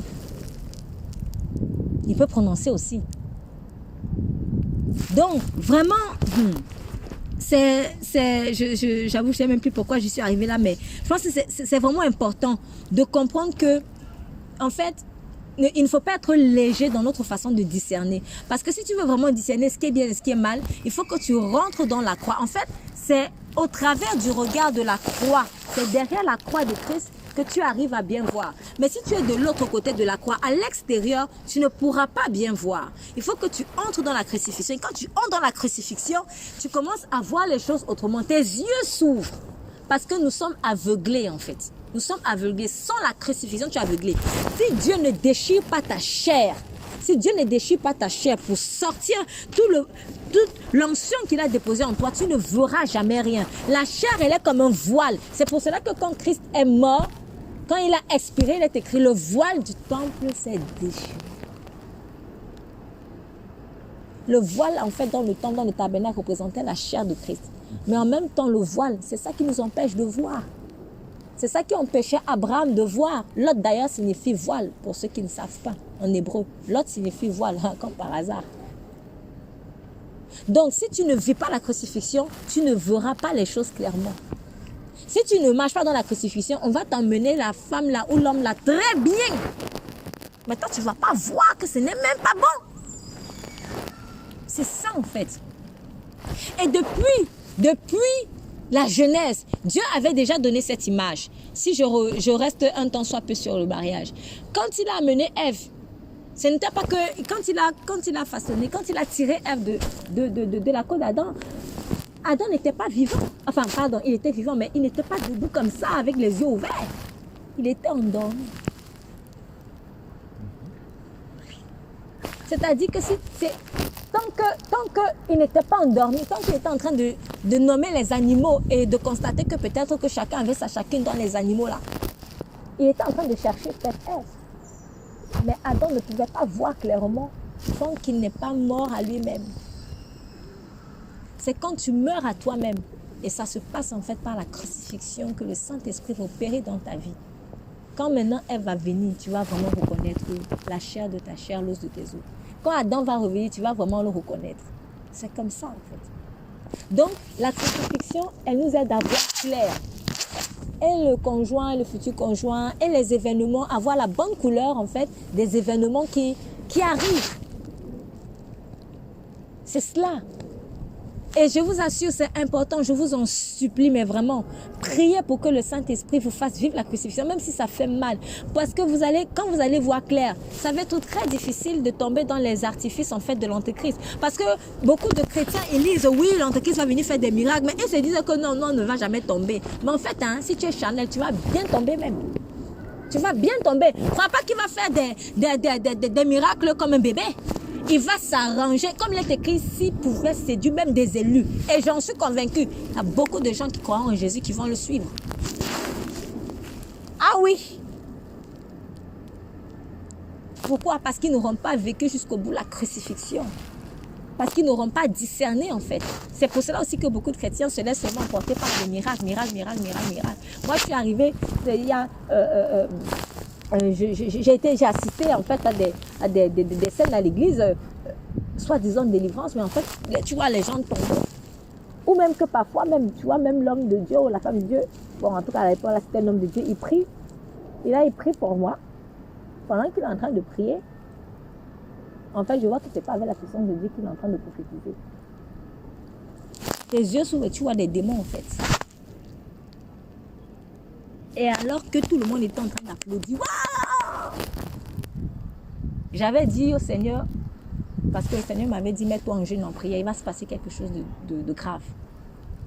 Et heureusement, en fait, parce que ça m'a aidé à ce quand vous êtes en jeûne aussi, en prière, normalement, quand c'est conduit de Dieu. Vos sens spirituels sont plus élevés. Mais je vous assure, ça ne paraissait pas être diabolique. Mais en fait, la personne, ce n'était pas par la puissance de Dieu qu'elle prophétisait, qu'elle faisait tomber les gens. Moi, j'entendais ça sans y croire. Mais pour l'avoir vécu, maintenant, j'ai cru. Je vous en supplie, soyons vraiment, laissons le Saint-Esprit discerner ce qui est bien, ce qui est mal.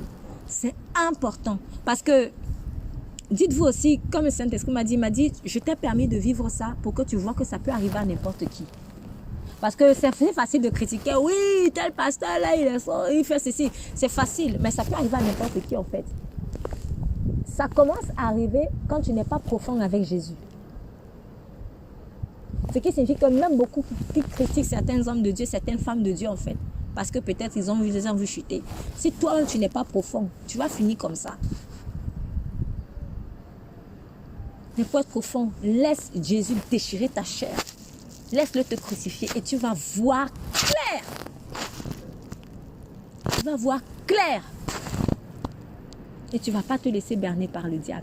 Parce qu'il est hyper subtil, je vous dis la vérité. Il est hyper subtil. Surtout quand tu as envie de vraiment d'être sincère avec le Seigneur. Donc voilà que Samuel, il est venu et puis... on va bientôt terminer. Donc Samuel, il est venu et il a repris Saül. Et il dit, Samuel, quel est donc ce bêlement des brebis? Quel est donc ce bêlement des brebis? 1 Samuel chapitre 15 verset 14. Samuel dit, quel est ce bêlement des brebis qui retentit à mes oreilles et ce meuglement de bœuf que j'entends? Et Samuel répondit, verset 15, 1 Samuel 15 verset 15, ils les ont amenés des Amalécites.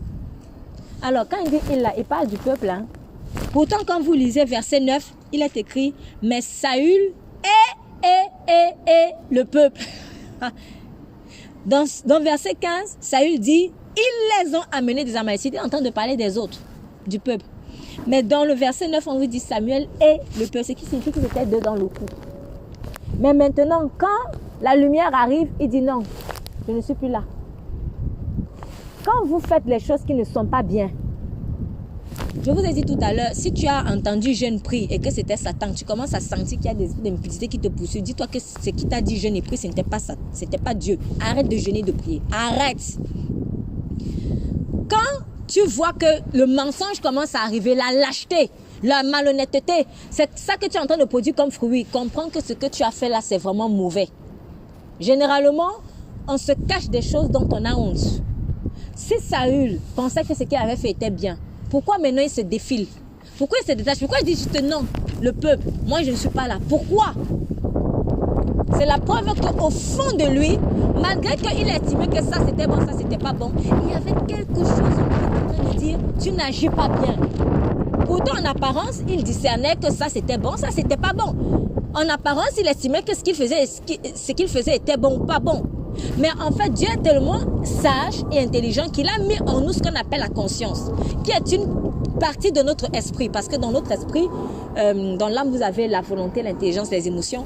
Dans l'esprit, vous avez la communion, vous avez la conscience et vous avez la communion, vous avez la conscience. Bon, le troisième m'échappe, mais c'est pas grave. La communion, c'est avec ça par lequel on communie avec le Saint-Esprit. Quand tu communies avec le Saint-Esprit, c'est dans ton esprit. C'est pour cela que d'ailleurs Jésus a dit que les vrais adorateurs adoreront en esprit. En fait, c'est parce que dans ton esprit, il y a une partie qui est aspect communion. Donc c'est ça, c'est pas je sais pas si je peux dire cet organe, je sais pas comment expliquer ça, mais en tout cas c'est par cet aspect-là, la communion, que ton esprit communique. Maintenant, dans l'esprit, il y a aussi conscience. En fait, c'est la conscience qui te dit ça c'est bon, ça c'est pas bon. Dieu a mis la conscience pour te guider. Mais la conscience vient de Dieu. Il est tellement bon qu'il a mis la conscience en nous. Mais comment nous on fait? Nous, souvent, on essaie de taire la conscience. Même si nous sommes dans un monde où, même si aujourd'hui, être dans le concubinage, ce n'est pas mauvais, ou alors avoir des rapports sexuels hors mariage, c'est pas mauvais. Mais comment expliquez-vous que chaque fois que quelqu'un qui, pour lui, c'est normal, mais dès qu'il arrive devant Dieu, subitement, il se sent mal à l'aise. Pourtant, il en parle tous les jours. Peut-être même la famille même est contente. Ah, il s'est mis avec quelqu'un, il est avec quelqu'un, tout ça. Peut-être même ta famille est contente, tes collègues, c'est normal. Mais dès qu'il arrive devant, Dieu même, c'est vraiment quelqu'un qui croit vraiment en Dieu. Je vais dire ça. Quelqu'un qui croit vraiment en Dieu, il est un peu mal à l'aise. On ne lui a même pas parlé. Hein? On ne lui a même pas parlé. Mais il est mal à l'aise. Pourquoi? Parce que la conscience a reconnu son créateur. La conscience est en train de lui dire, hé, ce que tu fais là, c'est pas bon. La relation là, ta façon de faire là, c'est pas bon. La conscience de Saül s'est activée dès que Samuel est arrivé. Chaque fois que la lumière arrive, pas un enfant de Dieu ou pas Dieu directement, je ne sais pas comment. Dès que la lumière, Samuel est arrivé, hey! D'ailleurs, c'est comme celui qui commence à lancer les flatteries. Sois béni, on n'a même rien demandé. Il court lui-même vite, sois béni. Juste parce que sa conscience lui dit, Saül, tu n'as pas bien agi. Pourtant, vous lisez bien avec moi, ce qui était bon, il a mis à côté, il a discerné ce qui était bon, ce qui était mauvais. Cela montre que la conscience que Dieu a placée en toi, en fait, elle vient déterminer que ta façon d'avoir déterminé le bien et le mal, c'est pas bon. En fait, c'est pas toi, Dieu, qui détermine ce qui est bien, ce qui est mal. D'ailleurs, la preuve, tu as mal agi. Samuel n'a même pas eu besoin de parler à Saül, que Saül était déjà mal à l'aise. Et cette conscience, elle est dans ton esprit. Mais quand Dieu dit en fait que notre esprit, parce que quand ton esprit est coupé du Saint-Esprit, donc tu es mort en fait, c'est comme si ta conscience elle est un peu en dilettante. Mais c'est là où vous voyez la puissance de la vie. La puissance de la vie. C'est-à-dire la puissance de la vie de Dieu. Elle est si forte que malgré que l'homme soit coupé de Dieu, la conscience continue quand même un peu d'agir. De telle sorte que même celui qui n'a pas le Saint-Esprit, s'il vit en concubinage ou s'il vit dans la fornication, il sait qu'au fond que c'est pas bien. Il le sait. Même s'il va te dire, non, ne juge pas, il sait au fond que c'est pas bien. Il le sait. Il le sait. Il le sait. Ou quand tu dis des demi-vérités, tu sais que tu es dans le mensonge. Tu le sais, c'est la conscience. Ce qui se passe, c'est que quand le Saint-Esprit nous convainc de pécher, en fait, c'est comme si la conscience, enfin, elle sort de sa cage. Elle dit, ah, je peux me manifester un peu plus qu'avant. Elle est renouvelée. Elle devient plus vivante. Et à ce moment-là, tu deviens donc plus sensible au péché. C'est ça, en fait. Donc, parce que quand tu n'étais pas en Christ, tu étais quand même sensible au péché. À vrai dire. Ou au moins à certains péchés. Ça montre que il y avait quand même quelque chose.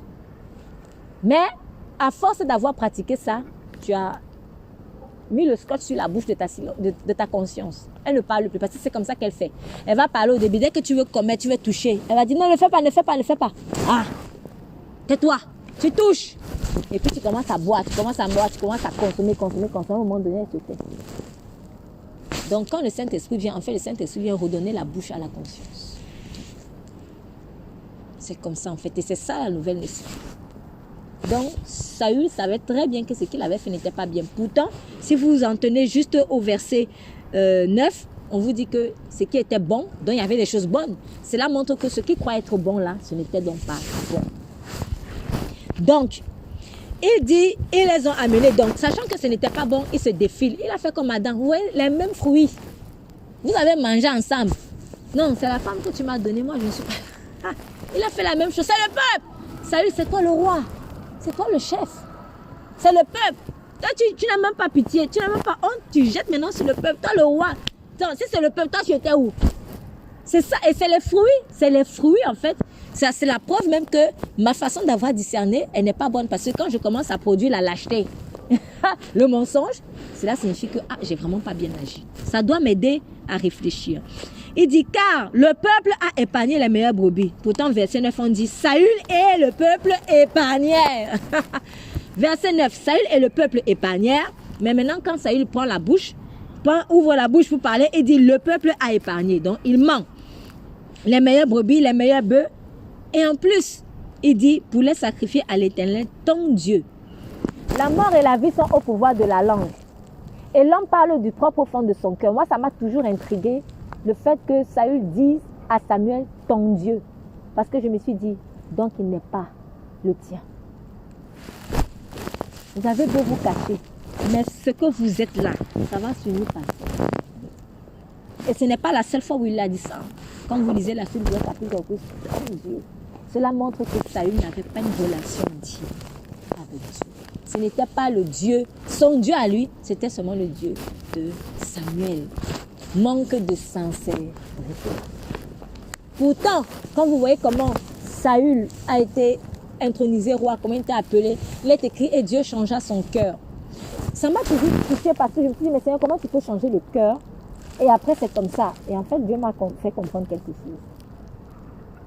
Quand Dieu vient changer le cœur, il ne vient pas te forcer à continuer à agir comme selon le changement du cœur qu'il a opéré en fait. En fait, quand il a changé le cœur, c'est parce que Saül s'était disposé à ce moment-là. Parce que quand vous lisez comment il a perdu les ânesses, comment il a rencontré Samuel, comment est-ce qu'on lui a déversé l'onction, en fait, vous voyez que Saül s'était laissé faire à chaque fois. En fait, il ne réfléchissait pas. Samuel lui disait, va à tel endroit, tu vas trouver des gens qui vont proviser. Il suivait. Il a obéi pile poil, comme il a dit.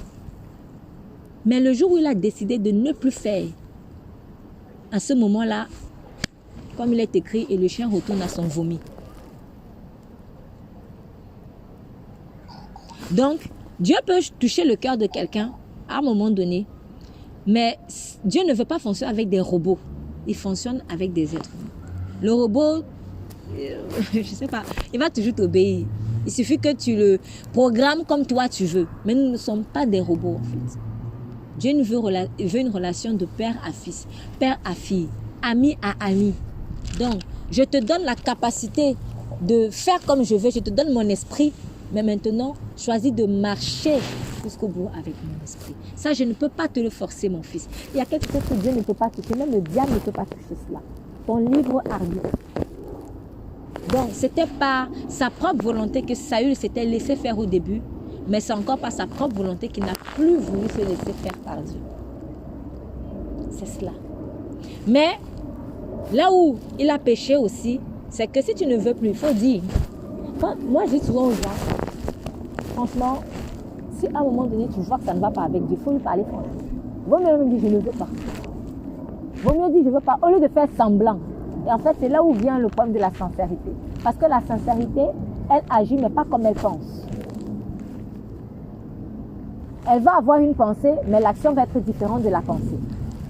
C'est ça, pour faire plus simple en fait. Or, Dieu est, tel il agit, tel il pense, tel il agit. Lui, il est en harmonie avec ses pensées.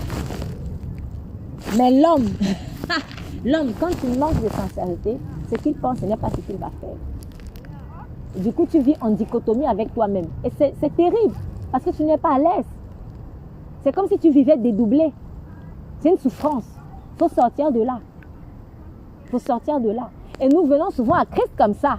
Comme le cas de cette personne, oui, je veux Christ. Mais en fait, tu vis dédoublé. Tu ne veux pas Christ, tu veux la puissance de Christ.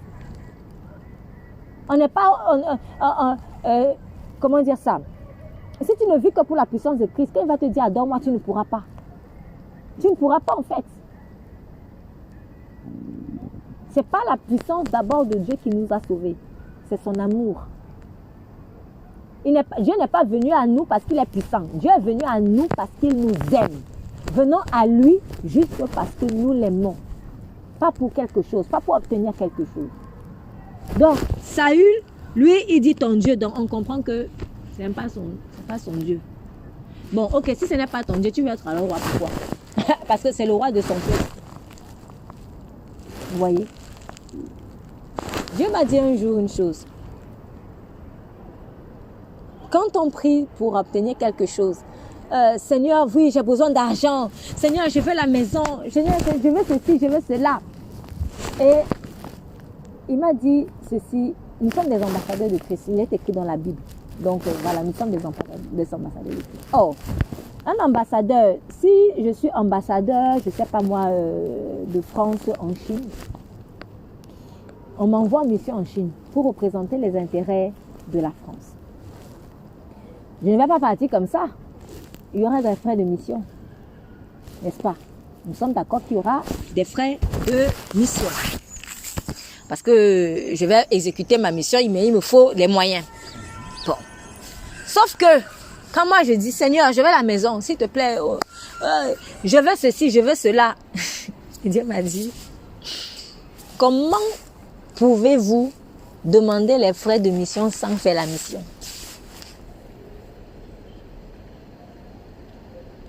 Nous, on veut les frais de mission, mais on n'est pas dans la mission. Tu veux les frais de la mission, mais tu ne veux pas être dans ton appel.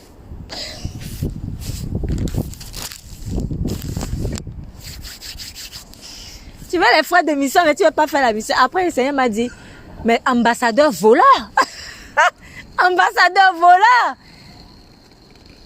Vous avez déjà vu ça ou quand tu vas aller en Chine? Non, tu demandes frais de mission. Ça là, c'est dans les pays corrompus qu'on voit ça. Oui, dans les pays corrompus. C'est dans les pays corrompus qu'on voit ça. Quand j'ai vu ça, vraiment, ça m'a donné la crainte. Hein. Moi, je sais. Et quand j'en parle, je ne sais pas souvent si les gens prennent ça au sérieux. Mais c'est une très belle image de comment on fonctionne avec Dieu. La maison que tu demandes là, c'est pour l'appel. Même le foyer que Dieu demande, c'est pour l'appel. Mais nous, on veut les frais sans la mission. Donc, du coup, moi, je demande à Saül, Saül, ce n'est pas ton Dieu. Mais tu es dans la royauté, là, c'est la mission, en fait. Tu es roi, pourquoi? Si ce n'est pas ton Dieu. Oh, c'est le peuple de Dieu. Donc, toi, tu veux, c'est pas ton Dieu, mais tu veux guider le peuple de Dieu. Vous voyez comment on réfléchit souvent? On est souvent des Saül à certains, dans d'autres domaines peut-être de la vie, hein, mais souvent on fait ça. Sortons de là, sortons, on n'est pas des ambassadeurs voleurs. Je refuse ça dans ma vie. Il faut refuser ça, je ne suis pas ambassadeur voleur. Si tu veux les frais de mission, entre dans la mission. Entre dans l'appel. Entre dans l'appel. Et parfois, en entrant dans l'appel, la particularité avec Dieu, c'est que peut-être les frais vont venir après, mais mets quand même le pied dans l'eau. Mets quand même le pied dans l'eau. Vous savez, Israël avait vécu ça. Israël avait vécu... lorsqu'ils allaient à Jéricho, lorsque Israël allait à Jéricho, il fallait qu'ils traversent le Jourdain. Le Jourdain, était à l'époque vraiment, comment dire, il y avait des crues. Voilà, il y avait des crues, donc vraiment, il y avait beaucoup d'eau. Et je suis convaincue d'une chose, c'est que quand les gens de Jéricho, en fait, ont vu les Israélites, ils auraient pu aller les attaquer déjà. Ils auraient pu, parce qu'on voit bien qu'ils étaient enfermés dans leur mur. Puisqu'il a fallu que les murs tombent pour que Israël entre maintenant et combatte. Donc cela signifie que les Cananéens de Jéricho étaient enfermés dans les murs. Ils attendaient. Mais les Cananéens auraient pu aussi sortir des murs et aller attaquer déjà depuis l'extérieur israélien. Pourquoi ils n'ont pas fait ça? C'est parce que j'en suis convaincue. Ils se disaient, on va voir comment ils vont d'abord traverser le Jourdain. Parce que pour arriver chez nous, il faut que tu traverses ce grand Jourdain. Et ils se disaient, ils ne pourront pas.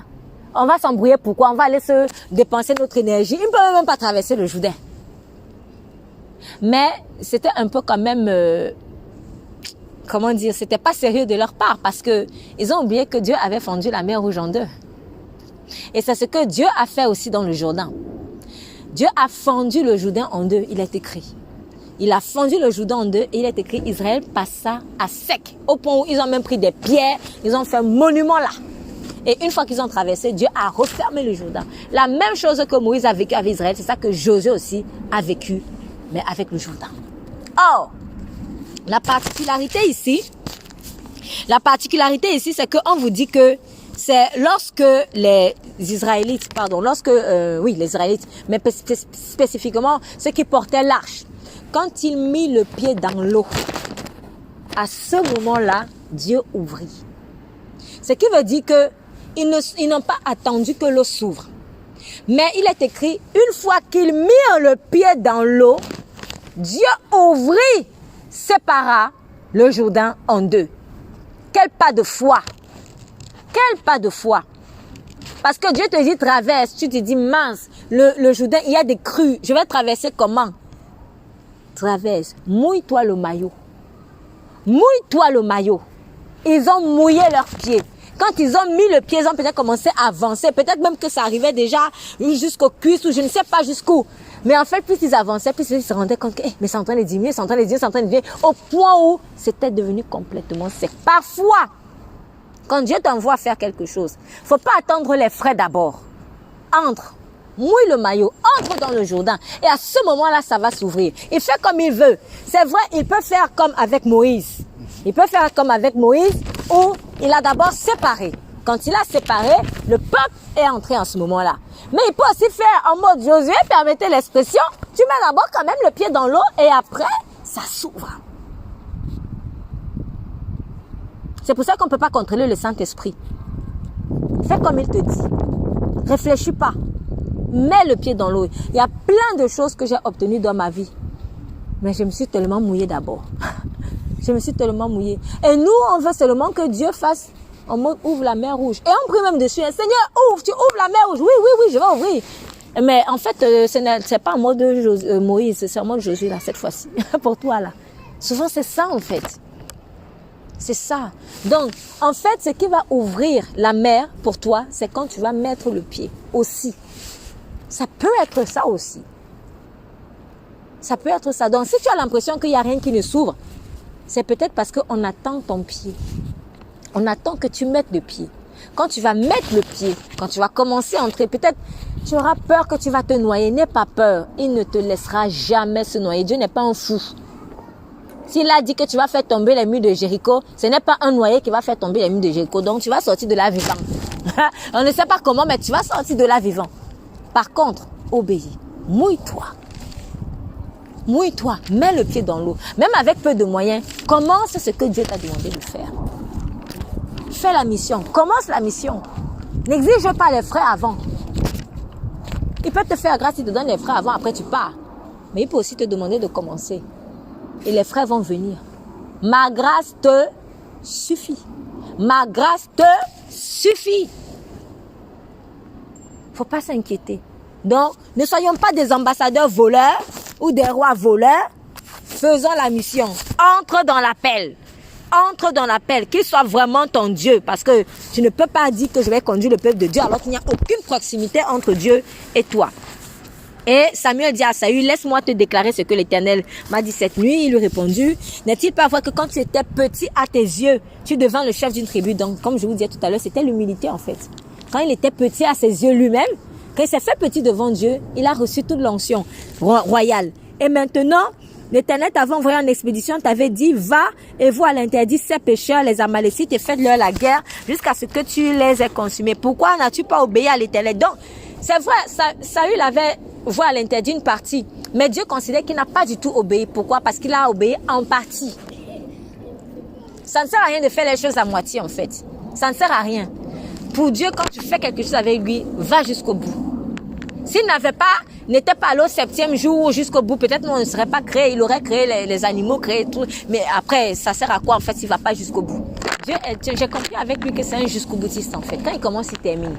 C'est une bonne nouvelle quand même. Quand Dieu a commencé une œuvre avec toi, il l'achèvera. C'est un Dieu jusqu'au boutiste. Il va jusqu'au bout. Voilà pourquoi il ne lâche rien. Il ne lâche jamais rien. Il ne lâche rien. Dieu ne sait pas lâcher le morceau.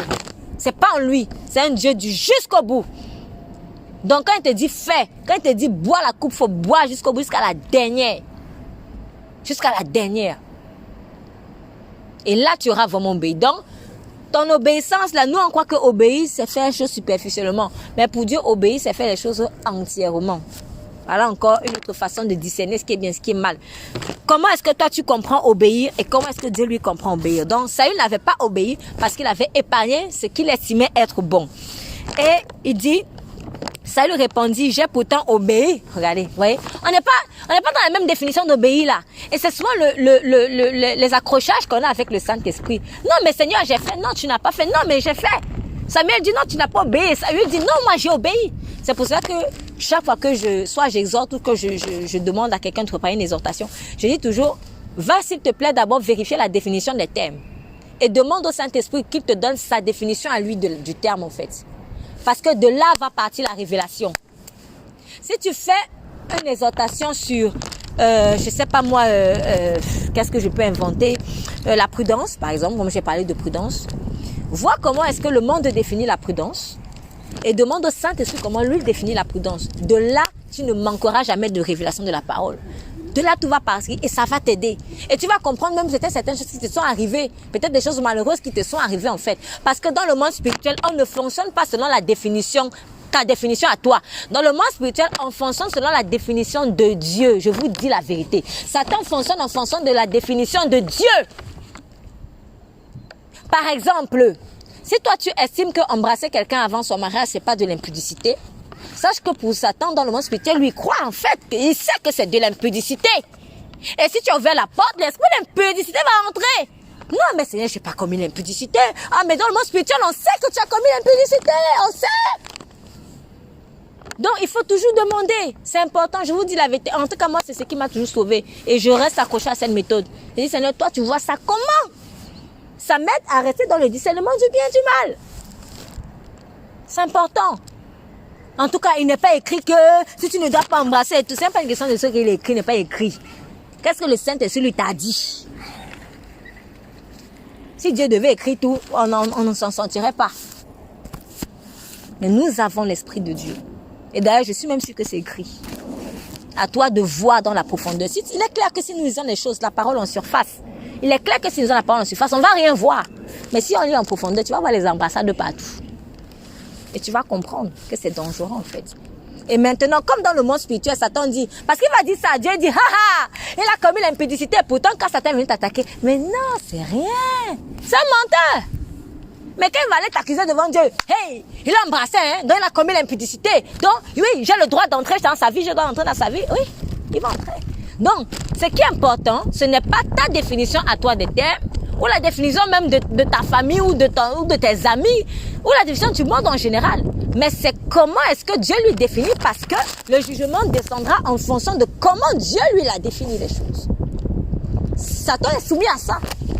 Et c'est en fonction de ça qu'il t'attaque. C'est en fonction de ça qu'il t'attaque. Donc, je peux encore prendre l'exemple de quelqu'un.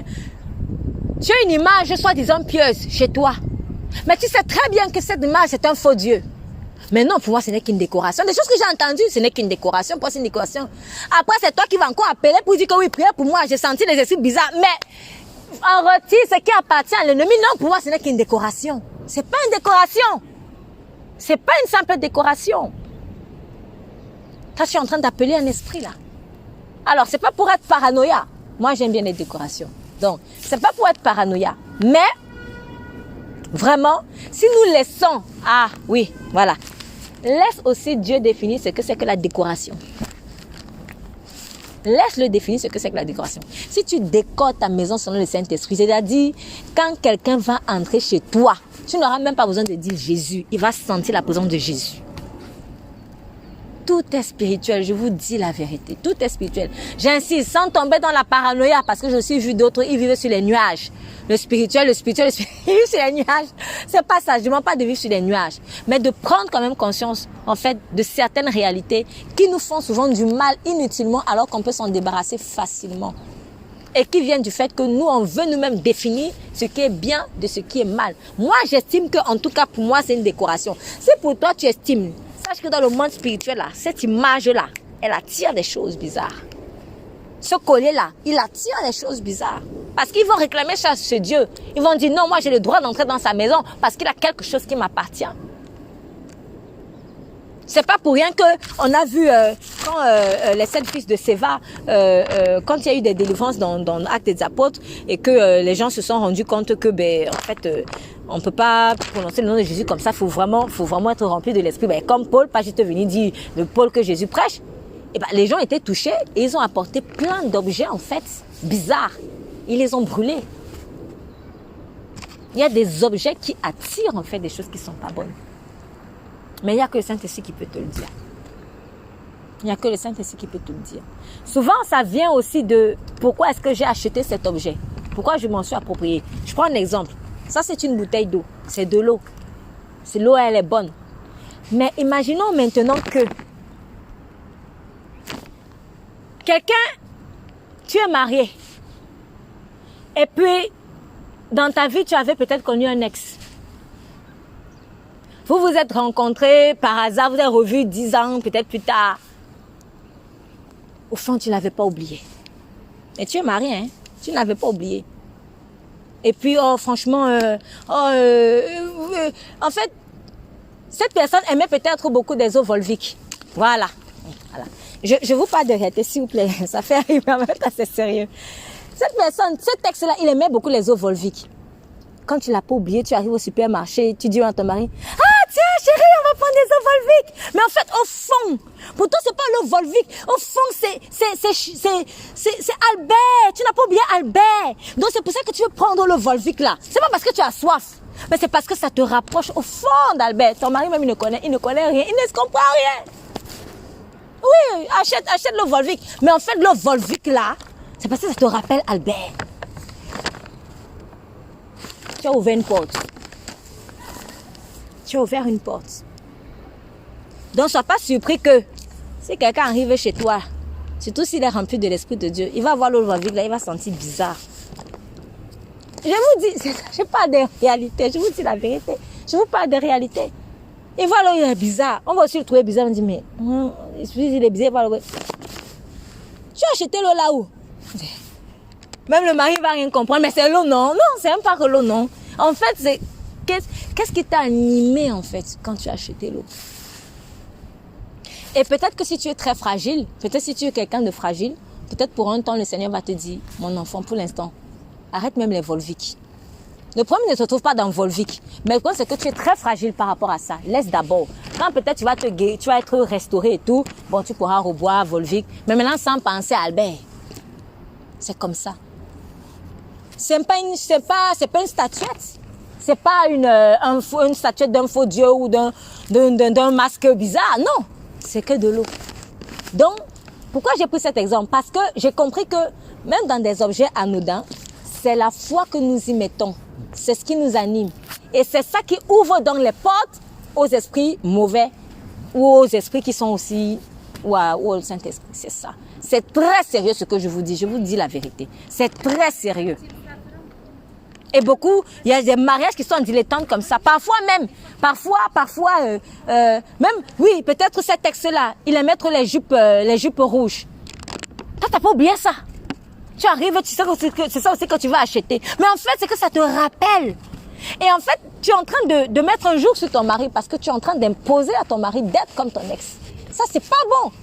Alors qu'il est écrit, les choses anciennes sont passées. Voici, toutes choses sont devenues nouvelles. Donc, toi, tu es en train de vivre dans l'ancienne alliance. Or, si tu es marié avec l'ancienne alliance, tu vas automatiquement produire le péché. C'est ce qu'il est écrit. Tant que je suis encore sous la loi, le péché, l'excité en fait, il va venir. Donc quand tu es dans une alliance qui n'est pas l'alliance du Saint-Esprit, tu montes, tu descends, tu vas enfanter le péché. Donc il ne faut pas être étonné que quand tu allais ramasser l'eau volvique, tu commences encore à rêver d'Albert. Ah mais pourtant je l'ai oublié, mais tu l'as appelé parce que tu avais acheté là, ça en pensant à lui.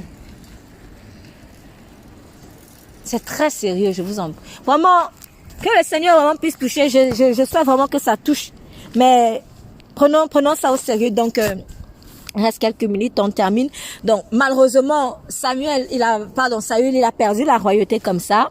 Et puis, quand il perd la royauté, Saül lui dit, verset 23, verset 22, Samuel dit, l'Éternel prend-il plaisir aux holocaustes et aux sacrifices comme à ce qu'on obéisse à la voix de l'Éternel? Voici, obéir vaut mieux que le sacrifice et être attentif à la voix de Dieu vaut mieux que la graisse des moutons. Car la rébellion est autant que le péché de divination et la résistance autant que les idoles et les téraphins. Je vais aussi m'arrêter là. Je repars encore sur l'histoire de définir les mots, définir les thèmes. Donc, Dieu dit la rébellion est autant que le péché de divination. Donc, tu comprends que chaque fois que tu t'es rebellé, tu as fait la divination à plusieurs reprises. Dans le monde spirituel, c'est comme ça que ça se voit en fait. C'est la vérité. C'est la vérité. Donc, toi, tu vas peut-être dire, en tout cas, moi, je n'ai jamais fait ça. Moi, je ne fais pas la divination. Moi, je ne fais pas l'avance et tout. Mais tu ne te rends pas compte. Dans le monde spirituel, quand toi, tu as été rebelle, c'est la sanction, en fait, de la divination qui descend parce que c'est le même péché. C'est un problème de discernement et de voir ce qui est bien, ce qui est mal. Donc pour toi, c'est pas ça. Mais dans le monde spirituel, c'est cela. Et on s'en fout de ce que tu crois, hein. On s'en fout de ce que tu penses. Donc, moi, j'ai dit, quand je suis venue à Christ, je me suis déterminée à arrêter les « moi, je pense que »,« moi, je pense que »,« moi, je pense que ». Je me suis dit, je vais arrêter ça. Je n'ai pas dit qu'il faut jamais dire ça, hein. De toute façon, ça m'arrive de le dire. Mais même quand désormais je le dis, j'ai d'abord beaucoup prié intérieurement pour dire « Seigneur, que cette pensée soit la tienne ». Parce qu'il y a des choses que tu ne pourras pas imposer aux gens. Il y a des choses que tu ne peux pas imposer aux gens. Par exemple, ça m'est arrivé à plusieurs reprises. Tu sais que telle personne, elle doit loger à tel endroit. Sauf qu'au fond, tu vois qu'elle ne veut pas. Bon. Tu le sais parce que le Saint-Esprit t'a dit. Mais toi, tu sens que Dieu n'a pas envie d'imposer. Donc, il y a des fois où peut-être je vais dire, Dieu m'a dit, toi, tu dois aller à Châtelet. Il y a des fois où parfois, si je dois le dire, je vais le dire. Mais il y a aussi des fois où, mon frère, ma soeur, tu ne penses pas que... Réfléchis un peu du côté de Châtelet là. Pour essayer de pousser la personne aussi à voir ailleurs. Parce que peut-être qu'elle se dit non, moi je dois être que à... Qu'est-ce que je peux inventer? Châtenay-Malabry, Châtenay-Malabry. Elle est obtuse sur Châtenay-Malabry alors que Dieu la veut à Châtelet. Dieu le veut à Châtelet. Donc en fait, avec ce conseil, moi je te conseille de voir quand même aussi du côté de Châtelet. Mais toi au fond tu sais que ça vient de Dieu. Tout cela pour que la personne ne sente pas que tu viens lui donner, tu viens lui imposer quelque chose. Dieu, il y a des ordres qu'il donne, mais il y a aussi des conseils. C'est pour ça qu'on appelle le Saint-Esprit le conseil. Un conseil, c'est pas un ordre. Un conseil, ce n'est pas un ordre. Vous voyez comment Dieu est humble? Alors qu'il peut nous imposer tout. Hein? Il conseille, mais il ordonne aussi. Dans le cas de Saül, c'était un ordre. Il fallait qu'il obéisse. Les conseils, tu n'es pas obligé de les suivre. Et moi, je dis toujours, il vaut mieux suivre le conseil de Dieu. Si tu veux vraiment vivre, il vaut mieux suivre le conseil de Dieu. Donc, il y a des fois, je vais dire à personne, mon frère, ma soeur, regarde quand même du côté de Châtelet. Si la personne suit, tu verras que bon, elle va être heureuse. Quand elle a obéi, parfois aussi, je vais me dire, bon, à vrai dire, je savais que c'était de Dieu. Donc, tu as bien fait de suivre. Parfois, si je vais dire, regarde du côté de Châtelet, va demander conseil au Saint-Esprit. Espérons que la personne va vraiment ouvrir son cœur aussi. Parfois aussi, tu dis, Dieu me dit de te dire, voilà. Donc, quand, je ne sais plus pourquoi j'en parlais, mais bon, c'est pas grave. En fait, c'est juste pour vous dire que dans le monde spirituel, nous ignorons que en commettant ceci, nous sommes en train de commettre cela. Voilà. Or, nous serons jugés, ah oui, je comprends mais pourquoi je disais ça. En fait, nous serons jugés non pas sur la base de ce que nous pensions, mais sur la base de la pensée de Dieu. C'est comme ça. Donc, on a tout intérêt donc à s'aligner en fait à la pensée de Dieu. Donc, si Dieu estime que être rebelle, c'est être comme un sorcier finalement, parce que c'est ça aussi, péché de divination, la violence, tout ça, c'est comme de l'occultisme. Si Dieu estime que c'est ça, mets-toi ça en tête. Donc, mets-toi en tête que chaque fois que tu as commencé la rébellion, tu as commencé la sorcellerie. Ça va t'éviter même ça va t'éviter de t'enfoncer dans la rébellion. En tout cas, moi, c'est ce qui m'a aidé à vraiment faire les efforts pour être toujours obéissante au Seigneur. Et la résistance autant que les idoles et les téraphins. Donc, celui qui va aller critiquer que, ah oui, il a une statuette d'un tel là-bas dans sa maison. Alors que lui-même, il est toujours en train de réciter la voix de Dieu. Vous êtes la même chose. Je vais donner un exemple très simple encore. J'arrive pas toujours à... Non, je comprends que c'est parce que c'est dans la chair. Mais depuis que aussi Dieu m'aide à voir un peu plus comme lui, je trouve ça étrange, de plus en plus étrange, que des gens, quelqu'un, il se moque d'un homosexuel alors qu'il pratique la fornication. Pourquoi? Parce que lui, il estime que l'homosexuel, frère, ça, c'est le même démon. Hein. C'est le même démon, en fait. C'est le même démon. Donc, je ne peux pas me moquer de l'homosexuel alors que moi, je suis dans la fornication. Ou dans la masturbation, ou dans tout ce que vous voulez, en fait. Je ne peux pas. C'est le même démon. Il prend juste une télécommande. Celui-là, non, moi, je le vois plus en masturbation. Télécommande, pim, pim, et tu te masturbes. Lui, c'est le voit homosexualité. Pim, c'est le même démon, je vous dis la vérité. C'est le même démon. C'est même le même démon qui est à la base de toutes les religions sans le Saint-Esprit. Donc, je ne comprends pas. Lui, il va critiquer, lui, il est dans telle religion. Cela, je ne comprends pas. Alors que dans ta religion, la bizarre, là, c'est le même démon. Le diable se paye nos têtes. Il se paye la tête des gens. Et après, il rigole. Mais quand vous avez compris ça, vous devenez plus aguerri. Donc, Du coup, Samuel, ça c'est mon mot de la fin, c'est 14 heures. Quand il a rejeté la royauté, Saül lui dit, j'ai péché. Il commence à faire, c'est comme une repentance. J'ai péché, j'ai transgressé la voie. Je me suis dit, bon, au début, enfin, il reconnaît. J'ai transgressé le commandement de l'Éternel et tes paroles parce que je craignais le peuple et j'ai obéi à sa voix. Il commence donc à avouer qu'en fait, j'ai eu peur. Voilà. Après, il dit, mais maintenant, je te prie, pardonne mon péché et reviens avec moi et je me prosternerai devant l'Éternel. Et Samuel dit à Saül, je ne retournerai pas avec toi car tu as rejeté la parole de Dieu, tu l'as rejeté. Bref, on dirait qu'il s'est repenti. Quand vous lisez la suite, vous voyez que Saül a fait tout pour tuer David. Saül avait tout fait pour tuer David. Pourtant, quand il parle ici à Samuel, on dirait qu'il se repent. Normalement, quelqu'un qui se repent, tu ne vas plus... Je ne sais pas, il y a une attitude. Ce qui signifie que quand il disait « Je pardonne mon péché », tout ça, c'était juste pour que Samuel le reconnaisse encore comme roi. Donc sa demande de pardon, là, il n'était même pas dedans, hein. Il s'en foutait. Il n'était pas sincère en fait. Tout ce qui l'intéressait, c'est être roi. Dans la sincérité, il y a des gens qui vont venir te demander pardon. Mais c'est pour que tu baisses ta garde. Pour qu'il puisse te donner le coup de grâce.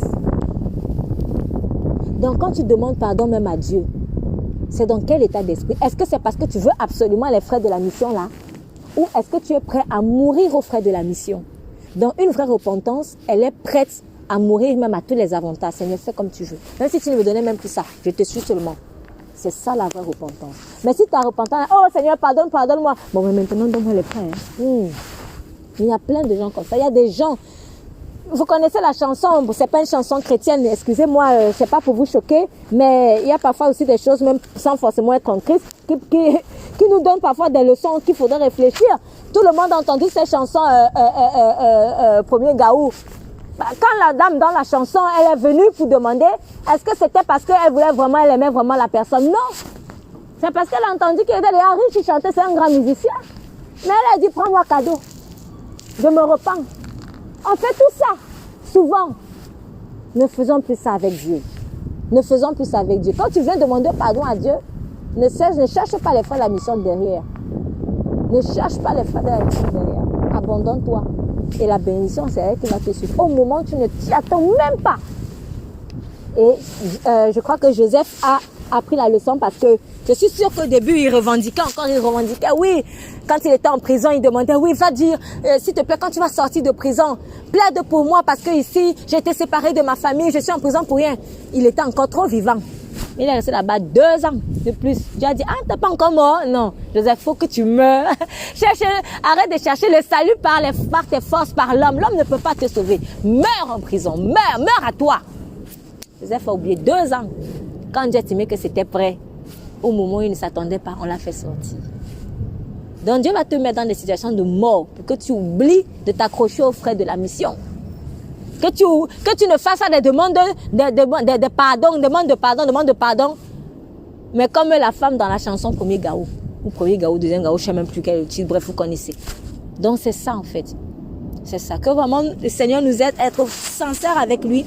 Père éternel, merci pour ta parole. Je te prie vraiment que tu nous remplisses de...